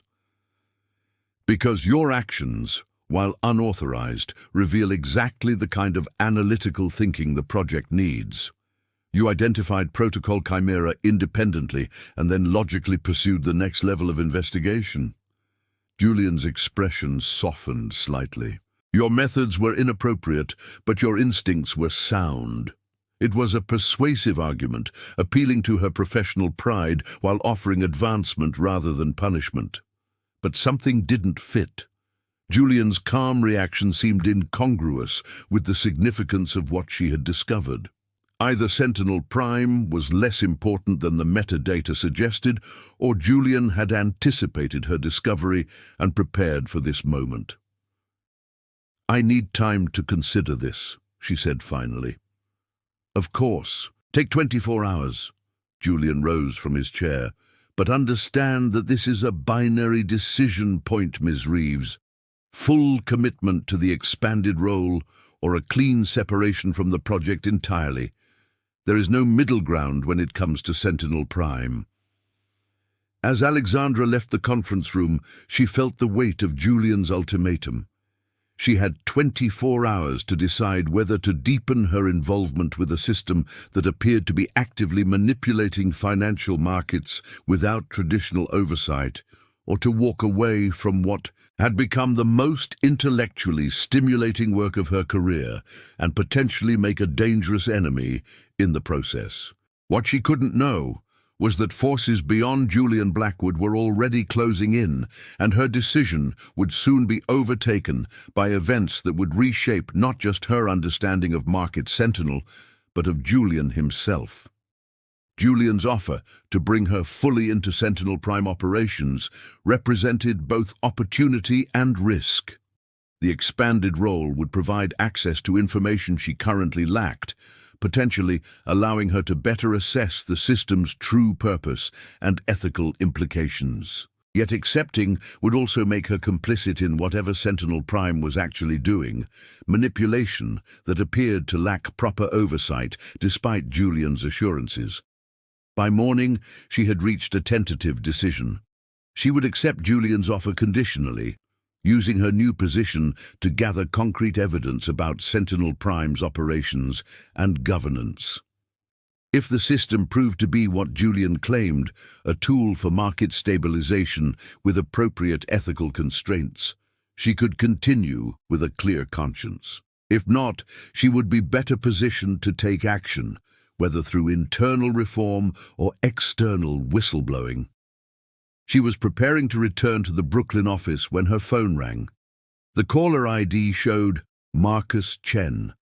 "Hello, Marcus," she answered cautiously. "Alexandra." His voice was low, tense. "Don't go to the office today. Meet me at the Riverside Park entrance at 79th Street in 1 hour. Come alone and don't tell anyone. It's about Sentinel Prime." Before she could respond, he had ended the call. Alexandra stared at her phone, uncertainty churning in her stomach. Marcus had always been professional, but friendly in their interactions, with no indication he might act independently of Julian. This sudden, secretive outreach seemed completely out of character, which could indicate either genuine urgency or a potential trap. After careful consideration, she decided to meet him, but with precautions. She sent encrypted messages to both her lawyer friend Mia and her sister, explaining where she was going and why, with instructions to contact authorities if they didn't hear from her by a specified time. She also activated a location-sharing app that would allow them to track her movements. When she arrived at the designated meeting point, the park was sparsely populated, a few morning joggers, a woman walking her dog, a Parks Department employee emptying trash cans. Marcus was sitting on a bench overlooking the Hudson River, dressed casually in jeans and a windbreaker, rather than his usual office attire. He didn't look up as she approached, seemingly absorbed in watching a tugboat navigate the river. Only when she sat beside him did he acknowledge her presence with a slight nod. "Thank you for coming," he said quietly. "I wasn't sure you would." "Your call was concerning," Alexandra replied. "What's this about?" Marcus continued staring at the river. "How much do you know about Julian's background before Blackwood Investments?" The question caught her off guard. Standard bio-information. He was a trader at Sullivan and Pierce, then founded Axiom Capital, the hedge fund he sold before starting Blackwood Investments. And before Sullivan and Pierce? Alexandra frowned. I don't know. His education, I suppose. MIT for computer science, Harvard for his MBA. Between those, Marcus said, there's a 3-year gap in his official biography. Do you know why? No. Because he worked for a classified program within the Treasury Department, developing predictive models for identifying financial terrorism networks. Marcus finally turned to look at her. That's where he first conceived what would eventually become Market Sentinel. Alexandra processed this new information. Why are you telling me this? Because Sentinel Prime isn't what Julian told you yesterday. It's not just a market stabilization tool. It's a weaponized version of the original Treasury Department system, designed for offensive rather than defensive capabilities.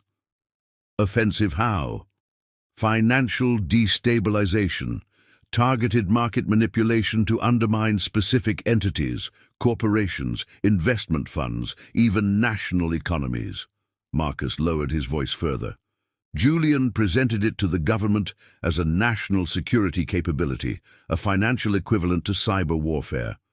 But he's been using it for personal objectives as well. Alexandra felt a chill that had nothing to do with the morning breeze off the river. What kind of personal objectives? Systematic elimination of rivals. Remember the quantum encryption pattern you discovered? Those weren't state actors acquiring strategic technologies. That was Julian using Sentinel Prime to orchestrate a massive consolidation of quantum computing capabilities through proxies. For what purpose? Control of next-generation encryption is control of global financial security, Marcus explained.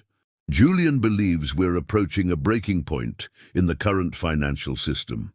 He's positioning himself to influence whatever emerges from the collapse he expects, possibly even the collapse he's planning to trigger. It sounded paranoid, conspiracy theory territory, yet Marcus had always been the most grounded, rational member of the team. Do you have evidence of this? He nodded. Extensive documentation. Operational logs, communication records, asset transfers that establish the connection between Julian and the shell companies acquiring quantum encryption technologies. Marcus reached into his pocket and produced a small data drive. It's all here. Encrypted, but the passphrase is Cassandra Protocol, Julian's original name for Market Sentinel during his Treasury days. Alexandra took the drive hesitantly. Why are you giving this to me? Because I helped build these systems, believing they would strengthen market integrity. Instead, they're being perverted into tools for market control. Marcus looked genuinely troubled. I've tried to implement ethical constraints, hidden fail-safes that would prevent the worst abuses, but Julian keeps finding and removing them. He's becoming increasingly fixated on this vision of controlled financial collapse, followed by rebuilding. Why not go to the authorities yourself? Because I'm compromised. I've been too involved for too long. My fingerprints are all over Sentinel Prime's architecture. He rubbed his face wearily. And because Julian has leverage over me, personal and professional, that he doesn't have over you, you're still new enough to plausibly claim ignorance of the system's true purpose.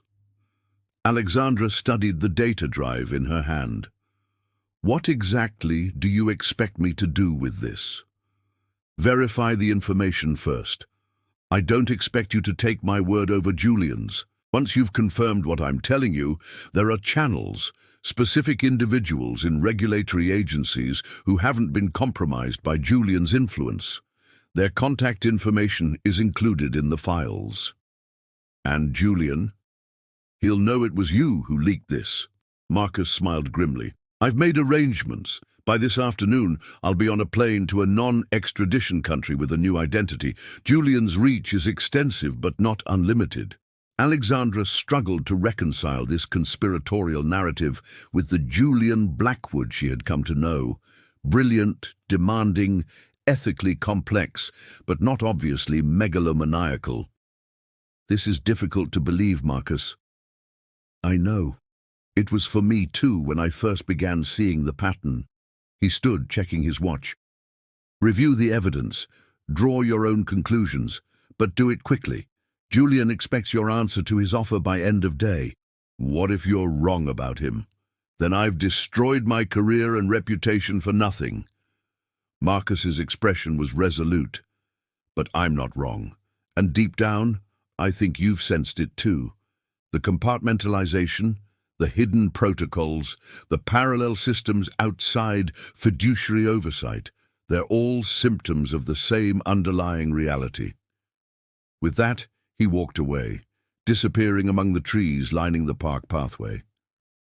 Alexandra remained on the bench, the data drive heavy in her palm despite its tiny size. The morning sun sparkled on the Hudson's surface. Boats moved up and down the river. Joggers continued their routes.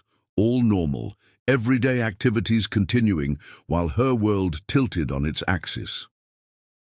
Marcus's allegations were extraordinary, suggesting a conspiracy of global proportions with Julian at its center, yet they also connected dots that had been troubling her, inconsistencies and secrecy that had never been adequately explained. Alexandra made her decision. She would review the evidence before meeting Julian, approaching the material with skeptical objectivity rather than assuming either Julian's innocence or Marcus's accuracy. Only after examining the documentation would she determine her next steps. She returned to her apartment and spent the next several hours reviewing the files on Marcus's drive. What she found was disturbing. Not a smoking gun proving Julian's ultimate intentions, but a pattern of coordinated activities that aligned with Marcus's allegations. The documentation showed how Sentinel Prime had been used to influence market movements in ways that benefited Julian's hidden investments while destabilizing competitors. It revealed the true ownership structure of the quantum encryption acquisitions, tracing them through multiple shell companies back to entities ultimately controlled by Julian through complex legal arrangements. Most damning was a strategic planning document titled Resilient Reset Initiative, which outlined a multi-phase approach to controlled systemic recalibration of global financial architecture. In plain language, a deliberately engineered financial crisis designed to collapse vulnerable portions of the market while preserving and strengthening assets positioned to emerge stronger afterward. The document didn't explicitly state that Julian was actively implementing this strategy, but it provided a conceptual framework that matched the pattern of activities documented in other files. It was circumstantial rather than definitive, but deeply concerning nonetheless. By mid-afternoon, Alexandra had reached her decision. She would confront Julian directly with what she had learned, gauge his response, and determine her course of action based on that interaction. It was risky, potentially dangerous, but preferable to either blind acceptance or immediate whistleblowing without giving him a chance to explain. She messaged Julian requesting a private meeting at his Manhattan apartment rather than the Brooklyn office. A neutral location would have been safer, but she needed the conversation to be completely private, away from the Market Sentinel team and systems. Julian agreed readily, suggesting 7 p.m. "I look forward to hearing your decision," his message concluded, a reminder of the ultimatum still hanging over their relationship. Alexandra arrived at Julian's building precisely at 7, having taken circuitous transportation routes in case she was being followed. She had left copies of Marcus's documentation with Mia and her sister, with instructions to release them to specific regulatory contacts if anything happened to her. Julian greeted her warmly, seemingly unaware of her earlier meeting with Marcus or her subsequent investigation. He had prepared drinks and a light dinner, apparently anticipating a longer conversation. "Before we discuss my decision about Sentinel Prime," Alexandra began once they were seated in his living room, "I need to address some information that's come to my attention." Julian's expression remained neutral. "What information?" "Concerning the true purpose of Sentinel Prime and your long-term objectives for the system." She maintained steady eye contact. I know about the Resilient Reset Initiative, Julian.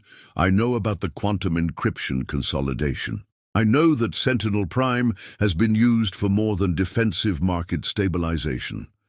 If she had expected shock or denial, she was disappointed. Julian merely nodded slightly, as if she had confirmed something he already suspected. Marcus contacted you, he said. Not a question, but a statement. That's not important right now. What matters is whether what I've learned is accurate. Julian set down his drink and leaned forward, his demeanor shifting subtly. Gone was the carefully cultivated charm, replaced by a more focused intensity. The Resilient Reset Initiative is a contingency framework, not an active program, he said evenly. It was developed as a worst-case response to conditions I believe are developing in global markets. Systemic vulnerabilities that could lead to catastrophic failure with or without intervention. And the quantum encryption acquisitions, the market manipulations documented in the Sentinel Prime logs. Strategic positioning. The global financial architecture is fundamentally unsound, Alexandra, built on antiquated systems, vulnerable to both conventional manipulation and emerging threats like quantum decryption.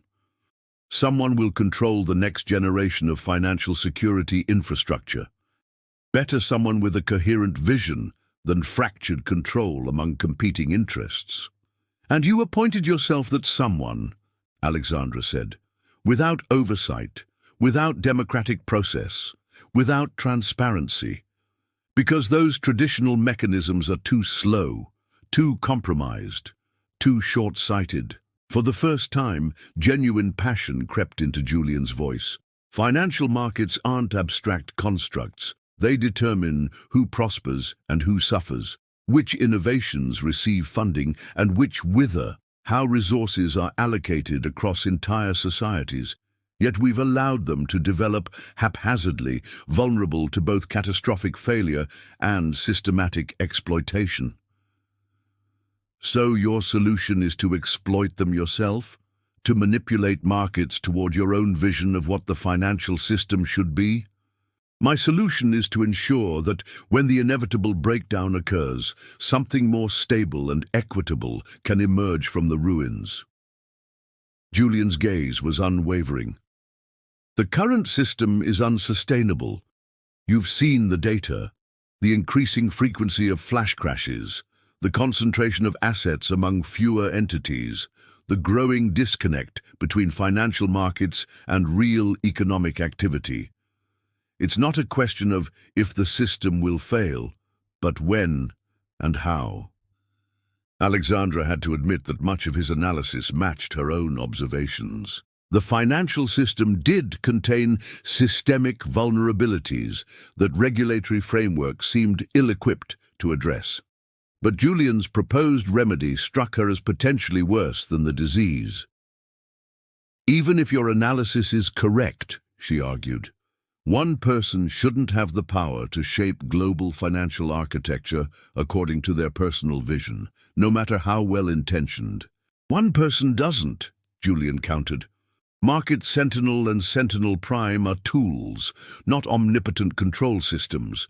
They provide capabilities to influence rather than dictate, and they're designed to operate within specific ethical parameters. Parameters you defined, with oversight you controlled. Alexandra shook her head. The fiduciary board doesn't even know about Sentinel Prime's full capabilities. They've been kept in the dark about your true objectives. Because people fear what they don't understand. The board provides valuable ethical guidance for Market Sentinel's surveillance functions. Sentinel Prime requires a different approach, one that can't be constrained by conventional thinking about market intervention. The conversation continued in this vein, Julian neither fully confirming nor denying Marcus's most serious allegations, but instead reframing them as necessary, even noble actions taken to prevent greater harm. He was persuasive, compelling in his vision of fragile markets requiring protection from worse actors than himself. Yet Alexandra couldn't escape the fundamental problem. Julian had assumed unilateral authority to reshape financial systems affecting billions of people, justifying deception and manipulation as necessary evils in service of a greater good he alone had defined. "I understand your concerns," Julian said eventually, noting her continued skepticism. "And I recognize that I've placed you in an impossible position by revealing as much as I have. So, let me be direct about your options." He stood, moving to the window overlooking the city lights. "You can join Sentinel Prime with full access and influence over its development. Your ethical perspective would be valuable as we refine the system's parameters. Or you can walk away completely. Generous severance, continued anonymity, no professional or personal repercussions." "Those aren't my only options," Alexandra said quietly. "There's also disclosure, taking what I know to regulatory authorities." Julian turned back to face her. "That option exists in theory. In practice, it would be problematic for several reasons. First, many key regulators are already aware of aspects of Sentinel Prime's operations through classified channels. Second, public disclosure would trigger market reactions that could accelerate the very instabilities the system is designed to prevent. And third," he paused, "it would place you in significant legal jeopardy due to the confidentiality agreements you've signed, not to mention potential national security implications." The implied threat was clear, though carefully phrased. "So despite your talk of ethical parameters and noble intentions, you're still willing to threaten someone who challenges your vision." "I'm merely outlining reality," Julian replied. "My preference would be your cooperation based on shared understanding and purpose, but I'm prepared for other outcomes." Alexandra stood, maintaining distance between them. "And what about Marcus? Are you prepared for his disclosures?" "Marcus made his choice," Julian said dismissively. "His credibility is compromised by his own involvement in developing Sentinel Prime, and his evidence, while concerning in isolation, lacks the context that would make it truly damaging." "You seem very confident." "I've navigated more complex situations than a disgruntled employee with selective documentation," Julian replied, "though I am disappointed. Marcus could have raised his concerns directly rather than resorting to sabotage." Alexandra gathered her thoughts, aware that this conversation represented a pivotal moment, not just for her relationship with Julian, but potentially for the broader financial system. Her next words and actions would set her on a path that couldn't easily be reversed. "I need time," she said finally. "Not just until tonight, but real time to consider the implications of what I've learned. A week minimum." Julian studied her, clearly weighing his options. 3 days, he countered, "during which you retain your current access but don't participate in active operations. Use the time to review whatever documentation you want within the system. Verify or challenge what you believe about Sentinel Prime. Ask whatever questions you need answered." It was more than she had expected. "And after 3 days, you make your final decision. Join fully, walk away cleanly, or," he left the third option unstated, "or face the consequences of disclosure," Alexandra completed. "Not much of a choice." "Few meaningful choices are easy, Alexandra." Julian's use of her first name, rare in their professional relationship, seemed calculated to establish intimacy, to personalize what had become an increasingly adversarial exchange. That's especially true when the stakes extend beyond individual preferences to systemic outcomes affecting millions. Alexandra gathered her coat, maintaining careful composure despite the turmoil beneath. 3 days, then. I'll use them thoroughly. As she left Julian's apartment, she felt the weight of his gaze following her to the elevator. The conversation had confirmed some of her worst fears while raising new questions about Julian's true intentions. Was he a misguided idealist pursuing a flawed vision of financial reform, or a megalomaniac consolidating power under the guise of systemic protection? The evidence supported either interpretation or something in between. What Alexandra couldn't know as she left the building was that forces beyond either her or Julian were already in motion, accelerated by Marcus's actions and drawing both of them toward a confrontation that would render her 3-day deliberation period irrelevant. The final act of their drama had begun, and its resolution would come not through careful ethical analysis, but through a cascade of events neither of them fully controlled. Part 9. The Reckoning. Alexandra spent the first of her 3 days diving deep into Sentinel Prime's operational records, using her temporary access to verify as much of Marcus's information as possible. What she found largely confirmed his allegations while providing additional context that sometimes supported and sometimes challenged Julian's explanations. Sentinel Prime had indeed been used to influence market movements in patterns that benefited Julian's hidden investments. Yet many of these interventions had also served to stabilize markets during periods of unusual volatility, or to counter what appeared to be deliberate manipulation attempts by other actors. The system operated in ethical gray areas, sometimes crossing lines that concerned Alexandra deeply, while simultaneously performing functions that seemed genuinely beneficial for market integrity. The quantum encryption consolidation was similarly complex. Julian was indeed orchestrating a massive acquisition of related technologies through proxy entities, but the pattern suggested defensive positioning as much as aggressive control. The majority of acquisitions involved technologies that could protect financial systems from quantum-based attacks rather than those that could enable such attacks, suggesting Julian might be genuinely concerned about emerging threats to encryption standards underlying global finance. Most troubling was evidence that Julian had deliberately misled the fiduciary board about Sentinel Prime's capabilities and operations. While the board provided legitimate oversight for Market Sentinel's monitoring functions, they had been kept ignorant of the intervention capabilities that defined Sentinel Prime, receiving sanitized reports that masked the system's true impact on market movements. By the evening of the second day, Alexandra had reached a tentative conclusion. Julian Blackwood was neither the purely self-interested manipulator Marcus had portrayed, nor the principled guardian of market integrity he claimed to be. He was operating according to a complex ethical framework that justified significant deception and manipulation in service of what he genuinely believed to be necessary systemic protection. His actions were not driven primarily by personal profit, but by an ideological conviction that only he could properly steward the technologies he had developed. This conclusion left Alexandra with an even more difficult decision than she had anticipated. Julian's methods were troubling, potentially dangerous in their lack of traditional accountability.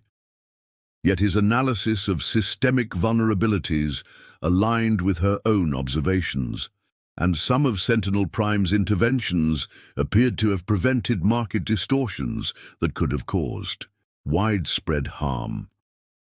She was contemplating these complexities in her apartment when an urgent message arrived from Julian. Meeting at the Brooklyn office immediately. Critical development. Alexandra hesitated, suspicious of the timing and urgency. She called Julian rather than responding to the message. "What's happened?" she asked when he answered. "Federal agents have requested access to Market Sentinel's systems and records," Julian replied, his voice tightly controlled. "They're executing a warrant based on allegations of market manipulation and securities fraud." "Marcus?" "Presumably, though they haven't confirmed the source. I need you here, Alexandra. Your knowledge of the system and its ethical parameters could be crucial in this initial interaction." Alexandra weighed her options. This development might provide the perfect opportunity to step back from the entire situation, letting federal authorities determine the legality of Julian's activities. Yet if Julian was to be believed, hasty intervention by regulators who didn't fully understand Sentinel Prime's functions could itself trigger market instabilities. "I'll come," she decided, "but I'm not going to lie or mislead investigators, Julian. I'm not asking you to. Just provide context they might otherwise lack." There was a pause. "Thank you." When Alexandra arrived at the Brooklyn office 40 minutes later, she found not the team of federal agents she had expected, but Julian alone, watching multiple news feeds on the conference room displays. "Where are the investigators?" she asked, suddenly alert to potential deception. "En route," Julian replied without looking away from the screens. "But we have a more immediate situation developing." He gestured toward the largest display, which showed financial news coverage of a rapidly developing market event. Breaking news banners announced major banking stocks in free fall and circuit breakers triggered across European markets. "What's happening?"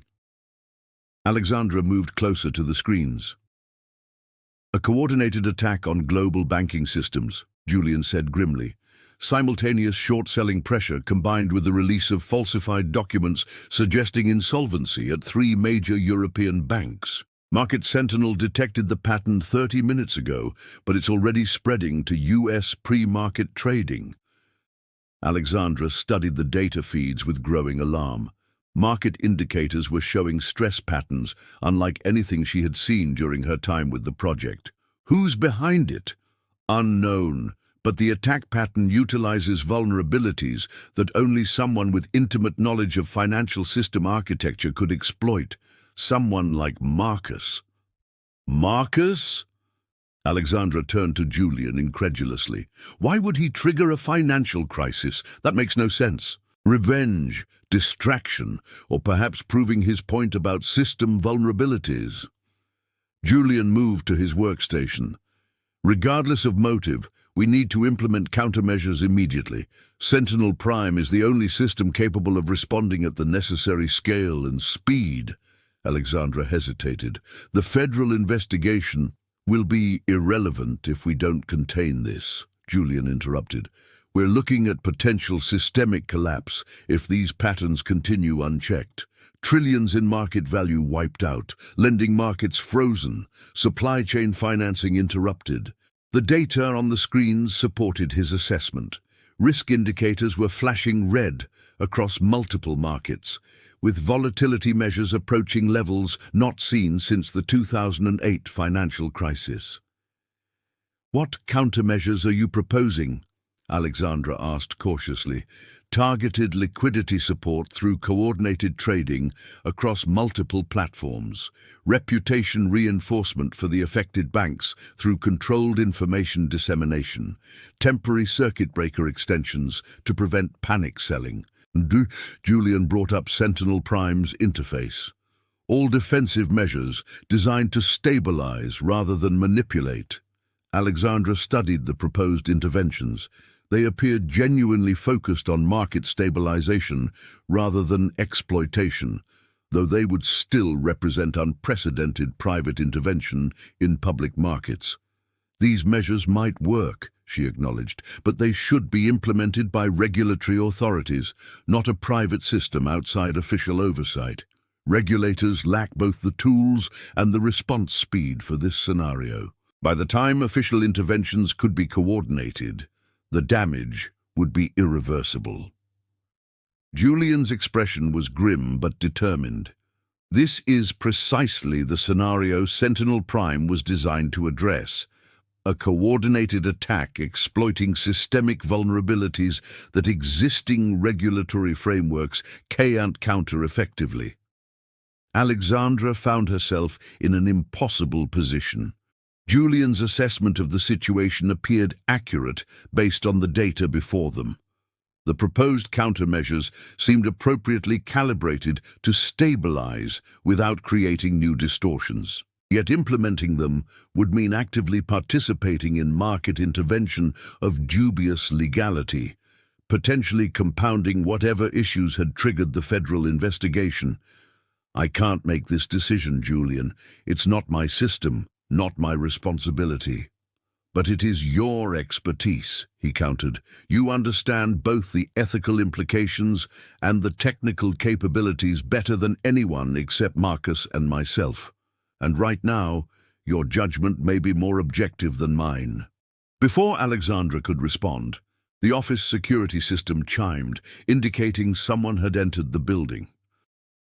The federal agents, Julian said, checking the security feed. We're out of time for debate. The countermeasures need to be implemented now before market contagion becomes irreversible. Alexandra made her decision. Implement the stabilization protocols, but nothing beyond what's necessary for immediate containment. And full disclosure to the investigators about what you're doing and why. Julian nodded sharply. Agreed. He turned to the system and began initiating the countermeasures just as the office door opened to admit 3 individuals in suits, led by a stern-looking woman with short grey hair. Julian Blackwood, she asked, though it clearly wasn't a question. I'm Special Agent Rivera, Securities and Exchange Commission. These are Agents Peterson and Takahashi. She held up identification, followed by a document. We have a warrant to inspect and secure all systems and records related to Market Sentinel and any associated programs. Julian stood to face them, his demeanor shifting to calm professionalism. Agent Rivera, I understand and will comply fully with your warrant. However, we're currently addressing an active market destabilization event that requires immediate attention. I request 10 minutes to complete emergency countermeasures before system access is restricted. Rivera's expression remained impassive. What kind of destabilization event? Alexandra stepped forward. A coordinated attack on major banking stocks, triggering market-wide volatility. It appears to be an orchestrated effort to exploit systemic vulnerabilities. She gestured toward the news feeds, showing the developing crisis. And you're responding how exactly? Rivera asked, her tone making it clear she was gathering evidence rather than merely seeking information. Implementing targeted stabilization protocols through a system called Sentinel Prime, Julian answered directly. The measures are defensive, designed to prevent panic selling and provide temporary liquidity support until official market mechanisms can respond. Rivera exchanged glances with her colleagues. Mr. Blackwood, market intervention by private entities without regulatory authorization is precisely what we're investigating. I understand, Julian responded, and I'll accept whatever legal consequences apply. But right now, containing this crisis takes precedence over procedural compliance. Lives and livelihoods are at stake.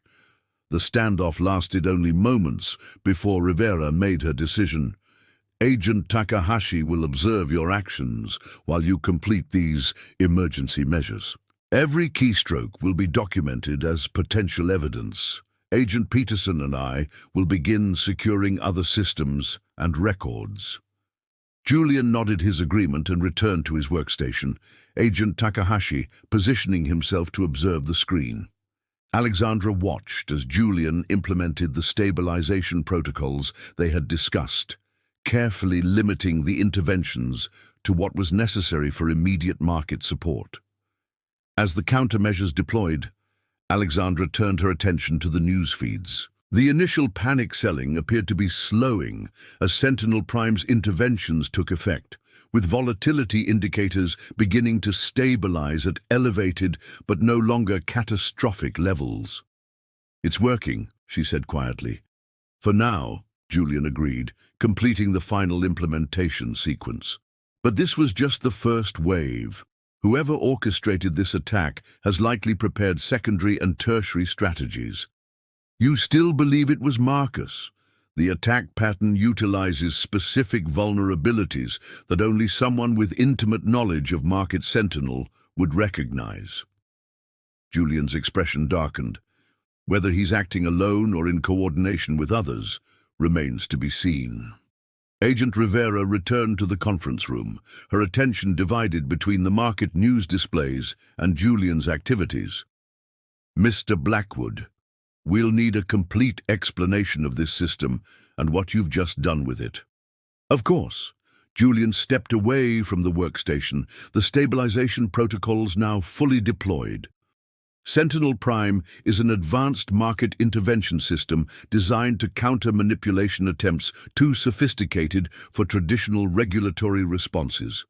What you've just witnessed was its deployment in defensive mode, implementing targeted countermeasures to stabilize markets under coordinated attack. "And who authorized you to develop and deploy such a system?" Rivera asked pointedly. "The system evolved from classified work I performed for the Treasury Department earlier in my career," Julian replied. "Its current implementation operates under a private governance structure with specific ethical constraints." "Private governance? Meaning what exactly?" "A trust with independent fiduciaries overseeing certain operational parameters."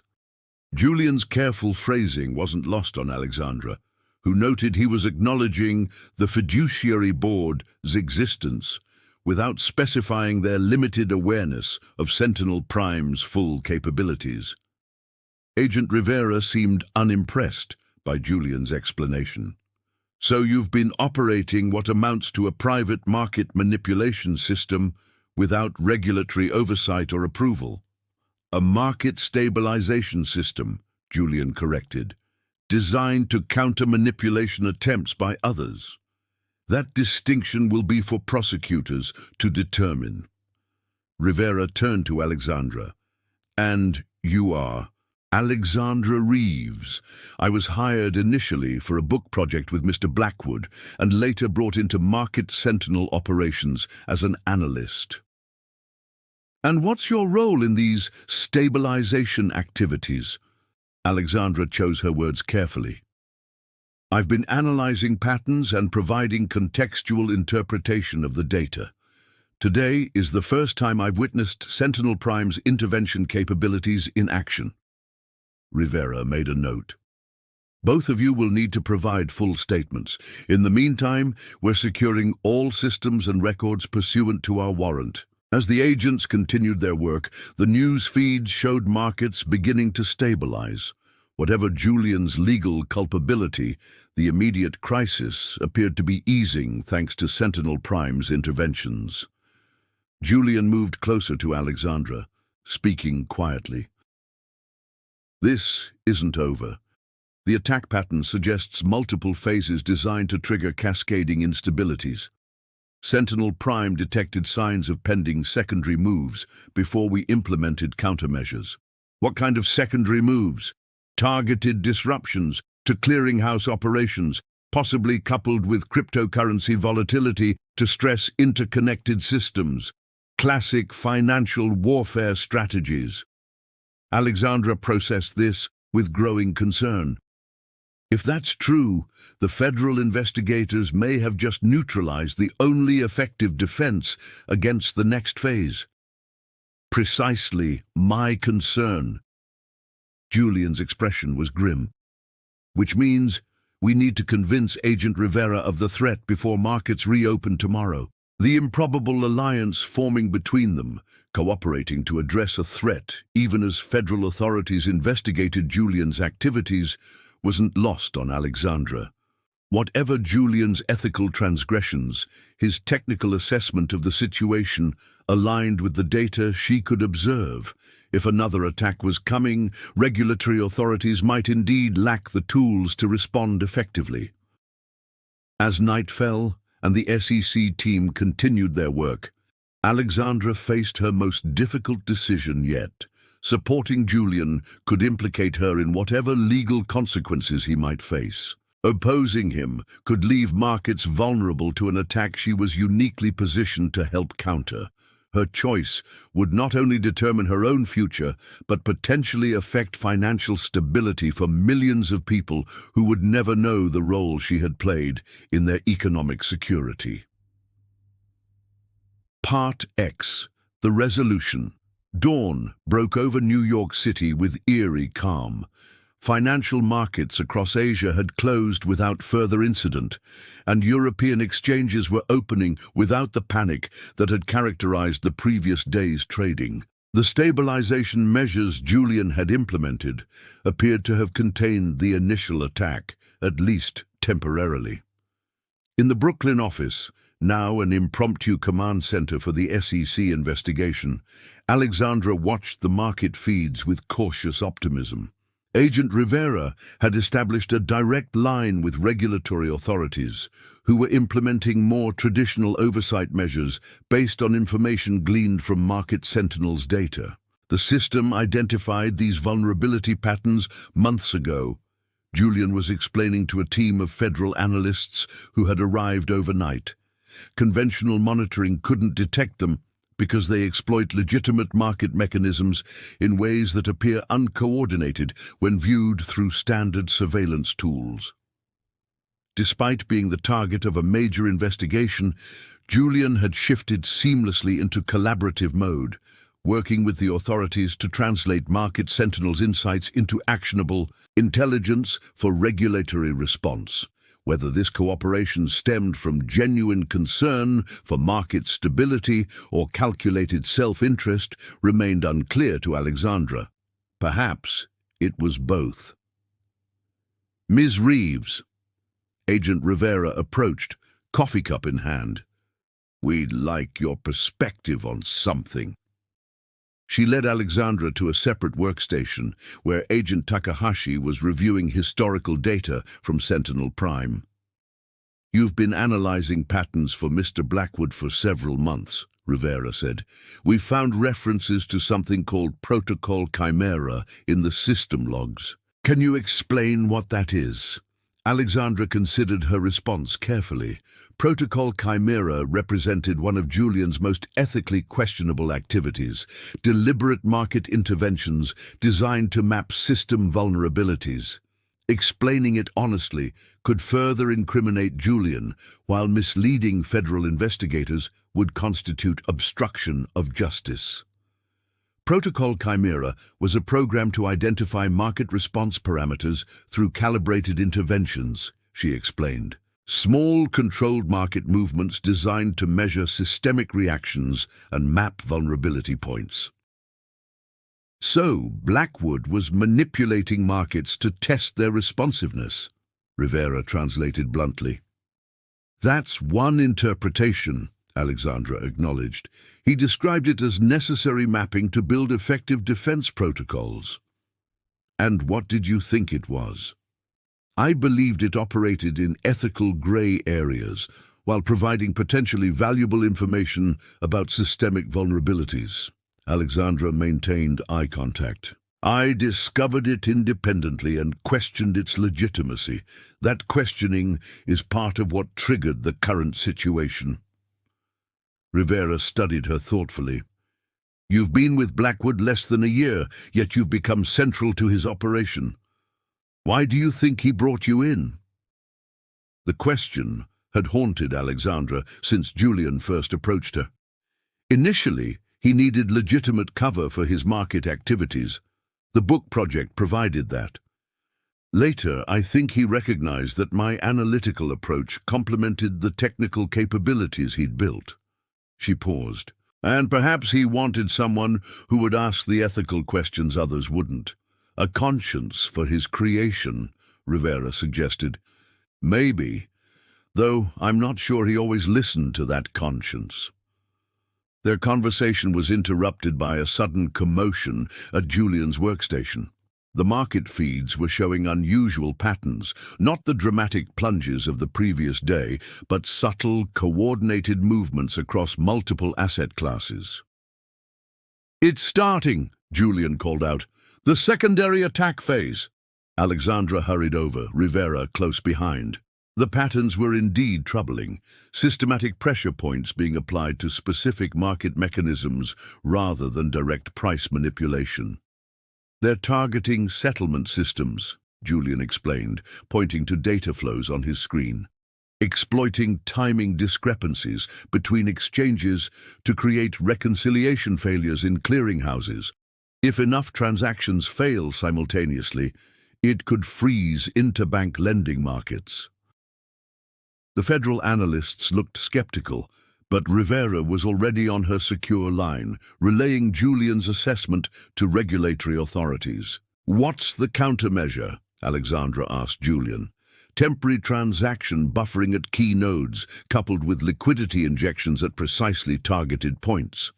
He turned to Rivera. "Sentinel Prime could implement this automatically, but with your system's lock in place, it would require manual authorization from regulatory officials." Rivera covered her phone. "They're asking if this assessment is reliable." Alexandra found all eyes suddenly on her, her judgment now a decisive factor in the federal response. She reviewed the data briefly, recognizing the pattern Julian had identified. "The attack signature matches known vulnerability points in settlement systems," she confirmed. "The proposed countermeasures appear appropriately calibrated to address the specific pressure points without broader market distortion."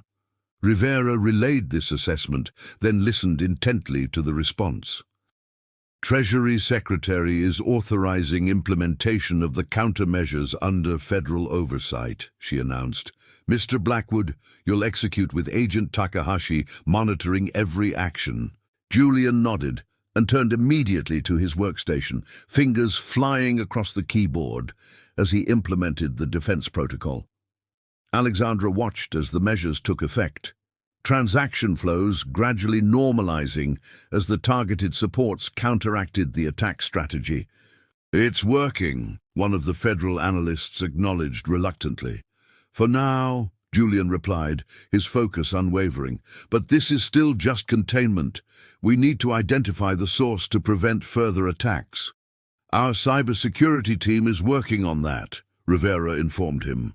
"They've traced some of the trading patterns to servers in Singapore, though those are likely proxies." Julian and Alexandra exchanged glances. Both were thinking the same thing. If Marcus was indeed behind this, he would have implemented sophisticated masking protocols to hide his tracks. The hours that followed brought gradual stabilization to global markets. The combined efforts of market sentinels' insights and regulatory implementation of targeted countermeasures had contained what could have been a catastrophic cascade of failures across financial systems. By mid-afternoon, risk indicators had returned to elevated but manageable levels. It was during this relative calm that Alexandra received an unexpected message on her secure work account, an email with no subject line from an anonymous address. The body contained just 2 lines. "Not what you think. Follow the quantum trail. JB initiated first strike 72 hours ago."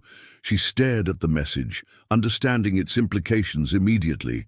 If authentic, it suggested Julian had triggered the market events himself, potentially as a preemptive move against perceived threats, or as a calculated demonstration of Sentinel Prime's capabilities and necessity.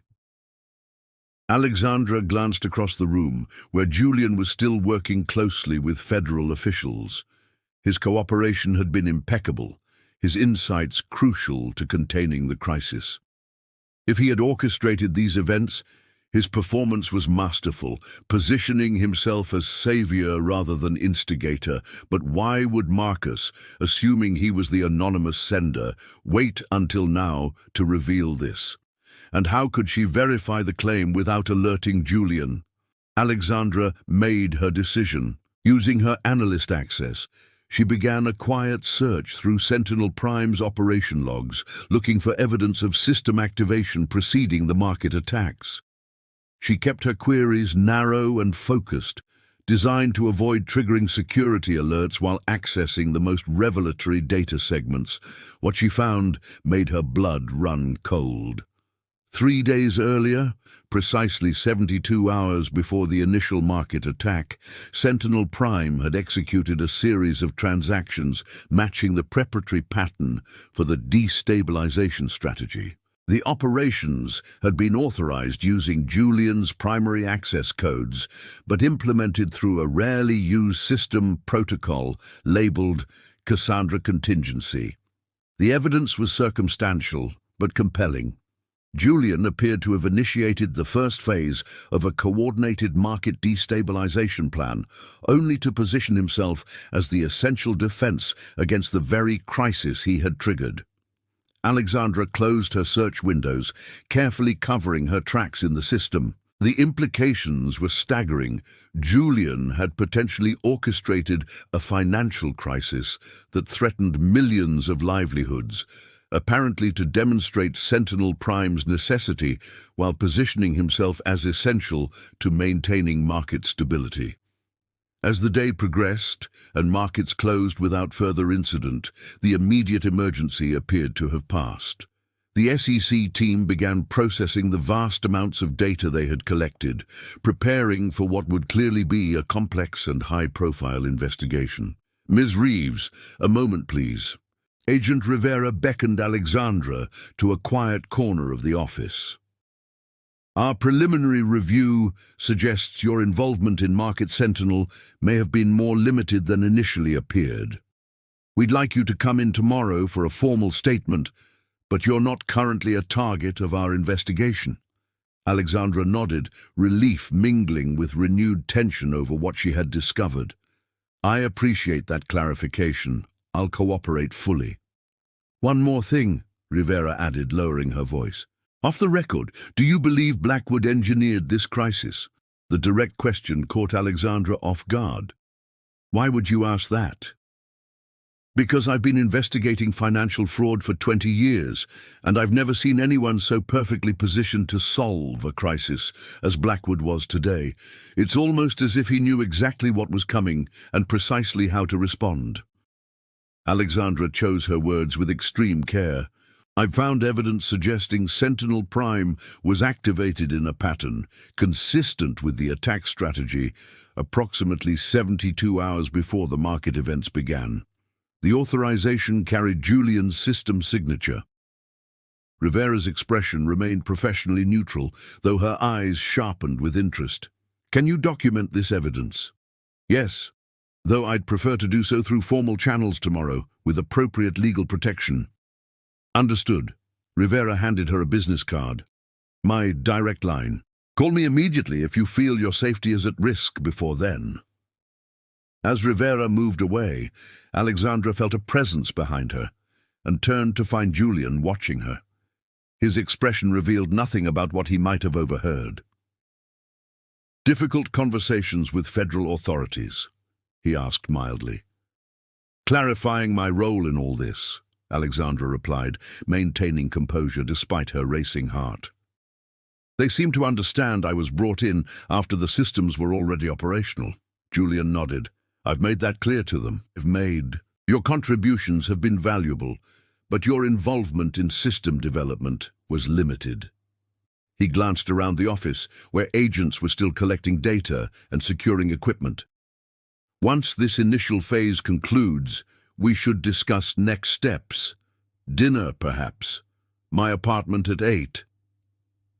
The invitation carried multiple possible interpretations: a chance to coordinate their responses to the investigation, an opportunity for Julian to explain his actions, or potentially something more concerning if he had overheard her conversation with Rivera. "I think I need some time to process everything that's happened," Alexandra replied carefully.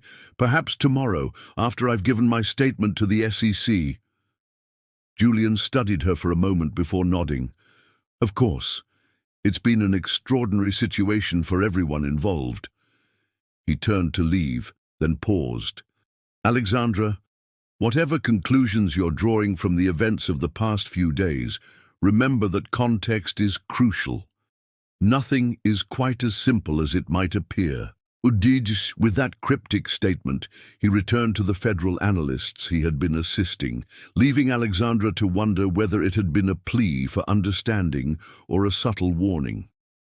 As night fell and the investigation team finally began to disperse, Alexandra left the Brooklyn office with a sense of both resolution and new uncertainty. The immediate financial crisis had been contained, Julian's secret systems exposed to regulatory scrutiny, and her own role clarified in ways that might protect her from the worst legal consequences. Yet the evidence suggesting Julian had orchestrated the entire situation left her with profound questions about his true motives and what might come next. If he had indeed manufactured a crisis to demonstrate Sentinel Prime's capabilities, what did that reveal about his character and intentions? And if he suspected she had discovered this truth, what might he do to protect himself? Alexandra returned to her apartment and carefully backed up the evidence she had discovered, sending encrypted copies to secure locations and trusted individuals with instructions for access if anything happened to her. It was paranoia if Julian had genuinely created a financial crisis affecting millions to advance his own agenda. It was prudent self-protection. The following morning brought unexpected news. As Alexandra prepared to leave for her SEC interview, breaking news alerts reported that Julian Blackwood had been taken into federal custody overnight, following the discovery of evidence suggesting he had orchestrated the market disruptions his systems had later helped contain. Additional reports indicated that Marcus Chen had come forward from an undisclosed location, providing authorities with extensive documentation of Sentinel Prime's operations, including evidence that Julian had implemented the initial attack vectors as part of what internal documents called a controlled demonstration scenario. By the time Alexandra arrived at the federal building for her interview, the financial world was in turmoil over Julian's arrest. Blackwood investment shares had been halted after dropping 30% in pre-market trading, and regulators were issuing statements designed to calm markets by assuring investors that the destabilization attempt had been fully contained. Agent Rivera greeted Alexandra in the lobby. "You've seen the news, I presume?" "Yes, though I'm surprised events moved so quickly. Let's just say your conversation yesterday prompted an accelerated timeline for certain aspects of our investigation." Rivera led her to a conference room rather than an interrogation space. "We've received extensive documentation from Mr. Chen that corroborates the evidence you identified. It appears Blackwood initiated a controlled market disruption to demonstrate Sentinel Prime's capabilities and position himself as essential to financial stability." "Why would he take such an extreme risk?" Alexandra asked.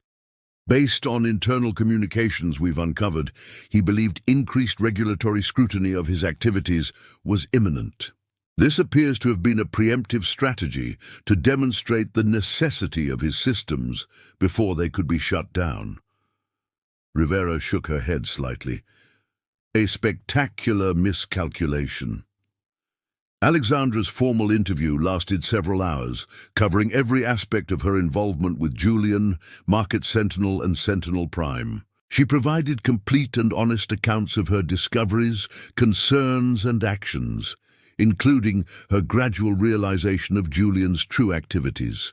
"Given your cooperation and the evidence indicating you were deliberately kept unaware of certain aspects of Blackwood's operations, we don't anticipate charges against you," Rivera informed her as the interview concluded. "However, you'll almost certainly be called as a witness if this proceeds to trial."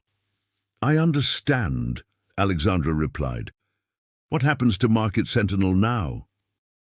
"The systems have been placed under direct federal oversight while their full capabilities are assessed. Preliminary evaluation suggests some components may have legitimate value for market protection if properly regulated." Rivera gathered her notes. Ironically, Blackwood may have been right about the vulnerability points he identified, even if his methods crossed numerous legal and ethical boundaries. As Alexandra left the federal building, she felt an odd mixture of relief, vindication, and lingering uncertainty. Her professional future remained unclear. Association with Julian's collapsed empire would hardly enhance her resume, even if she had been cleared of wrongdoing. Yet she had helped expose a dangerous concentration of unregulated power and potentially prevented worse consequences had Julian's plans continued unchecked. 3 months later, Alexandra sat in a small cafe in Brooklyn, reviewing page proofs for her new book. Not the investment guide she had been writing with Julian, but an account of her experiences with Market Sentinel and the ethical questions raised by increasingly sophisticated financial technologies. Her unique perspective as both insider and whistleblower had attracted significant interest from publishers, and the advance had given her financial breathing room to consider her next career move carefully. Julian remained in federal custody, awaiting trial on multiple charges including securities fraud, market manipulation, and conspiracy. His legal team was advancing a novel defense, arguing that his actions had been designed to expose systemic vulnerabilities that regulators had failed to address. Few legal experts gave this strategy much chance of success, though the case had sparked important debates about financial system regulation in an era of algorithmic trading and artificial intelligence. Marcus Chen had emerged from hiding and was cooperating with authorities under an immunity agreement. His testimony about Sentinel Prime's development and Julian's strategic objectives would form a central part of the prosecution's case. As for Market Sentinel itself, the system's core monitoring capabilities had indeed been adapted for regulatory use, stripped of their intervention functions, and placed under rigorous oversight. The financial vulnerabilities Julian had identified, whether from genuine concern or opportunistic exploitation, were being addressed through coordinated international regulatory reforms. Alexandra's phone buzzed with a text message from an unknown number. "You made the right choice. History will recognize that. JB." She stared at the message, wondering how Julian had managed to send it from custody and what it might suggest about his continuing influence despite his circumstances. The message was both validation and subtle reminder. Julian Blackwood might be contained, but his story was far from over. Alexandra closed her phone without responding and returned to her manuscript. The final chapter remained unwritten, its conclusion still unfolding in courtrooms, regulatory agencies, and the invisible architecture of global financial systems. Whatever came next, she had chosen truth over complicity, transparency over power, even at great personal cost. In the end, perhaps that was the only victory truly worth claiming.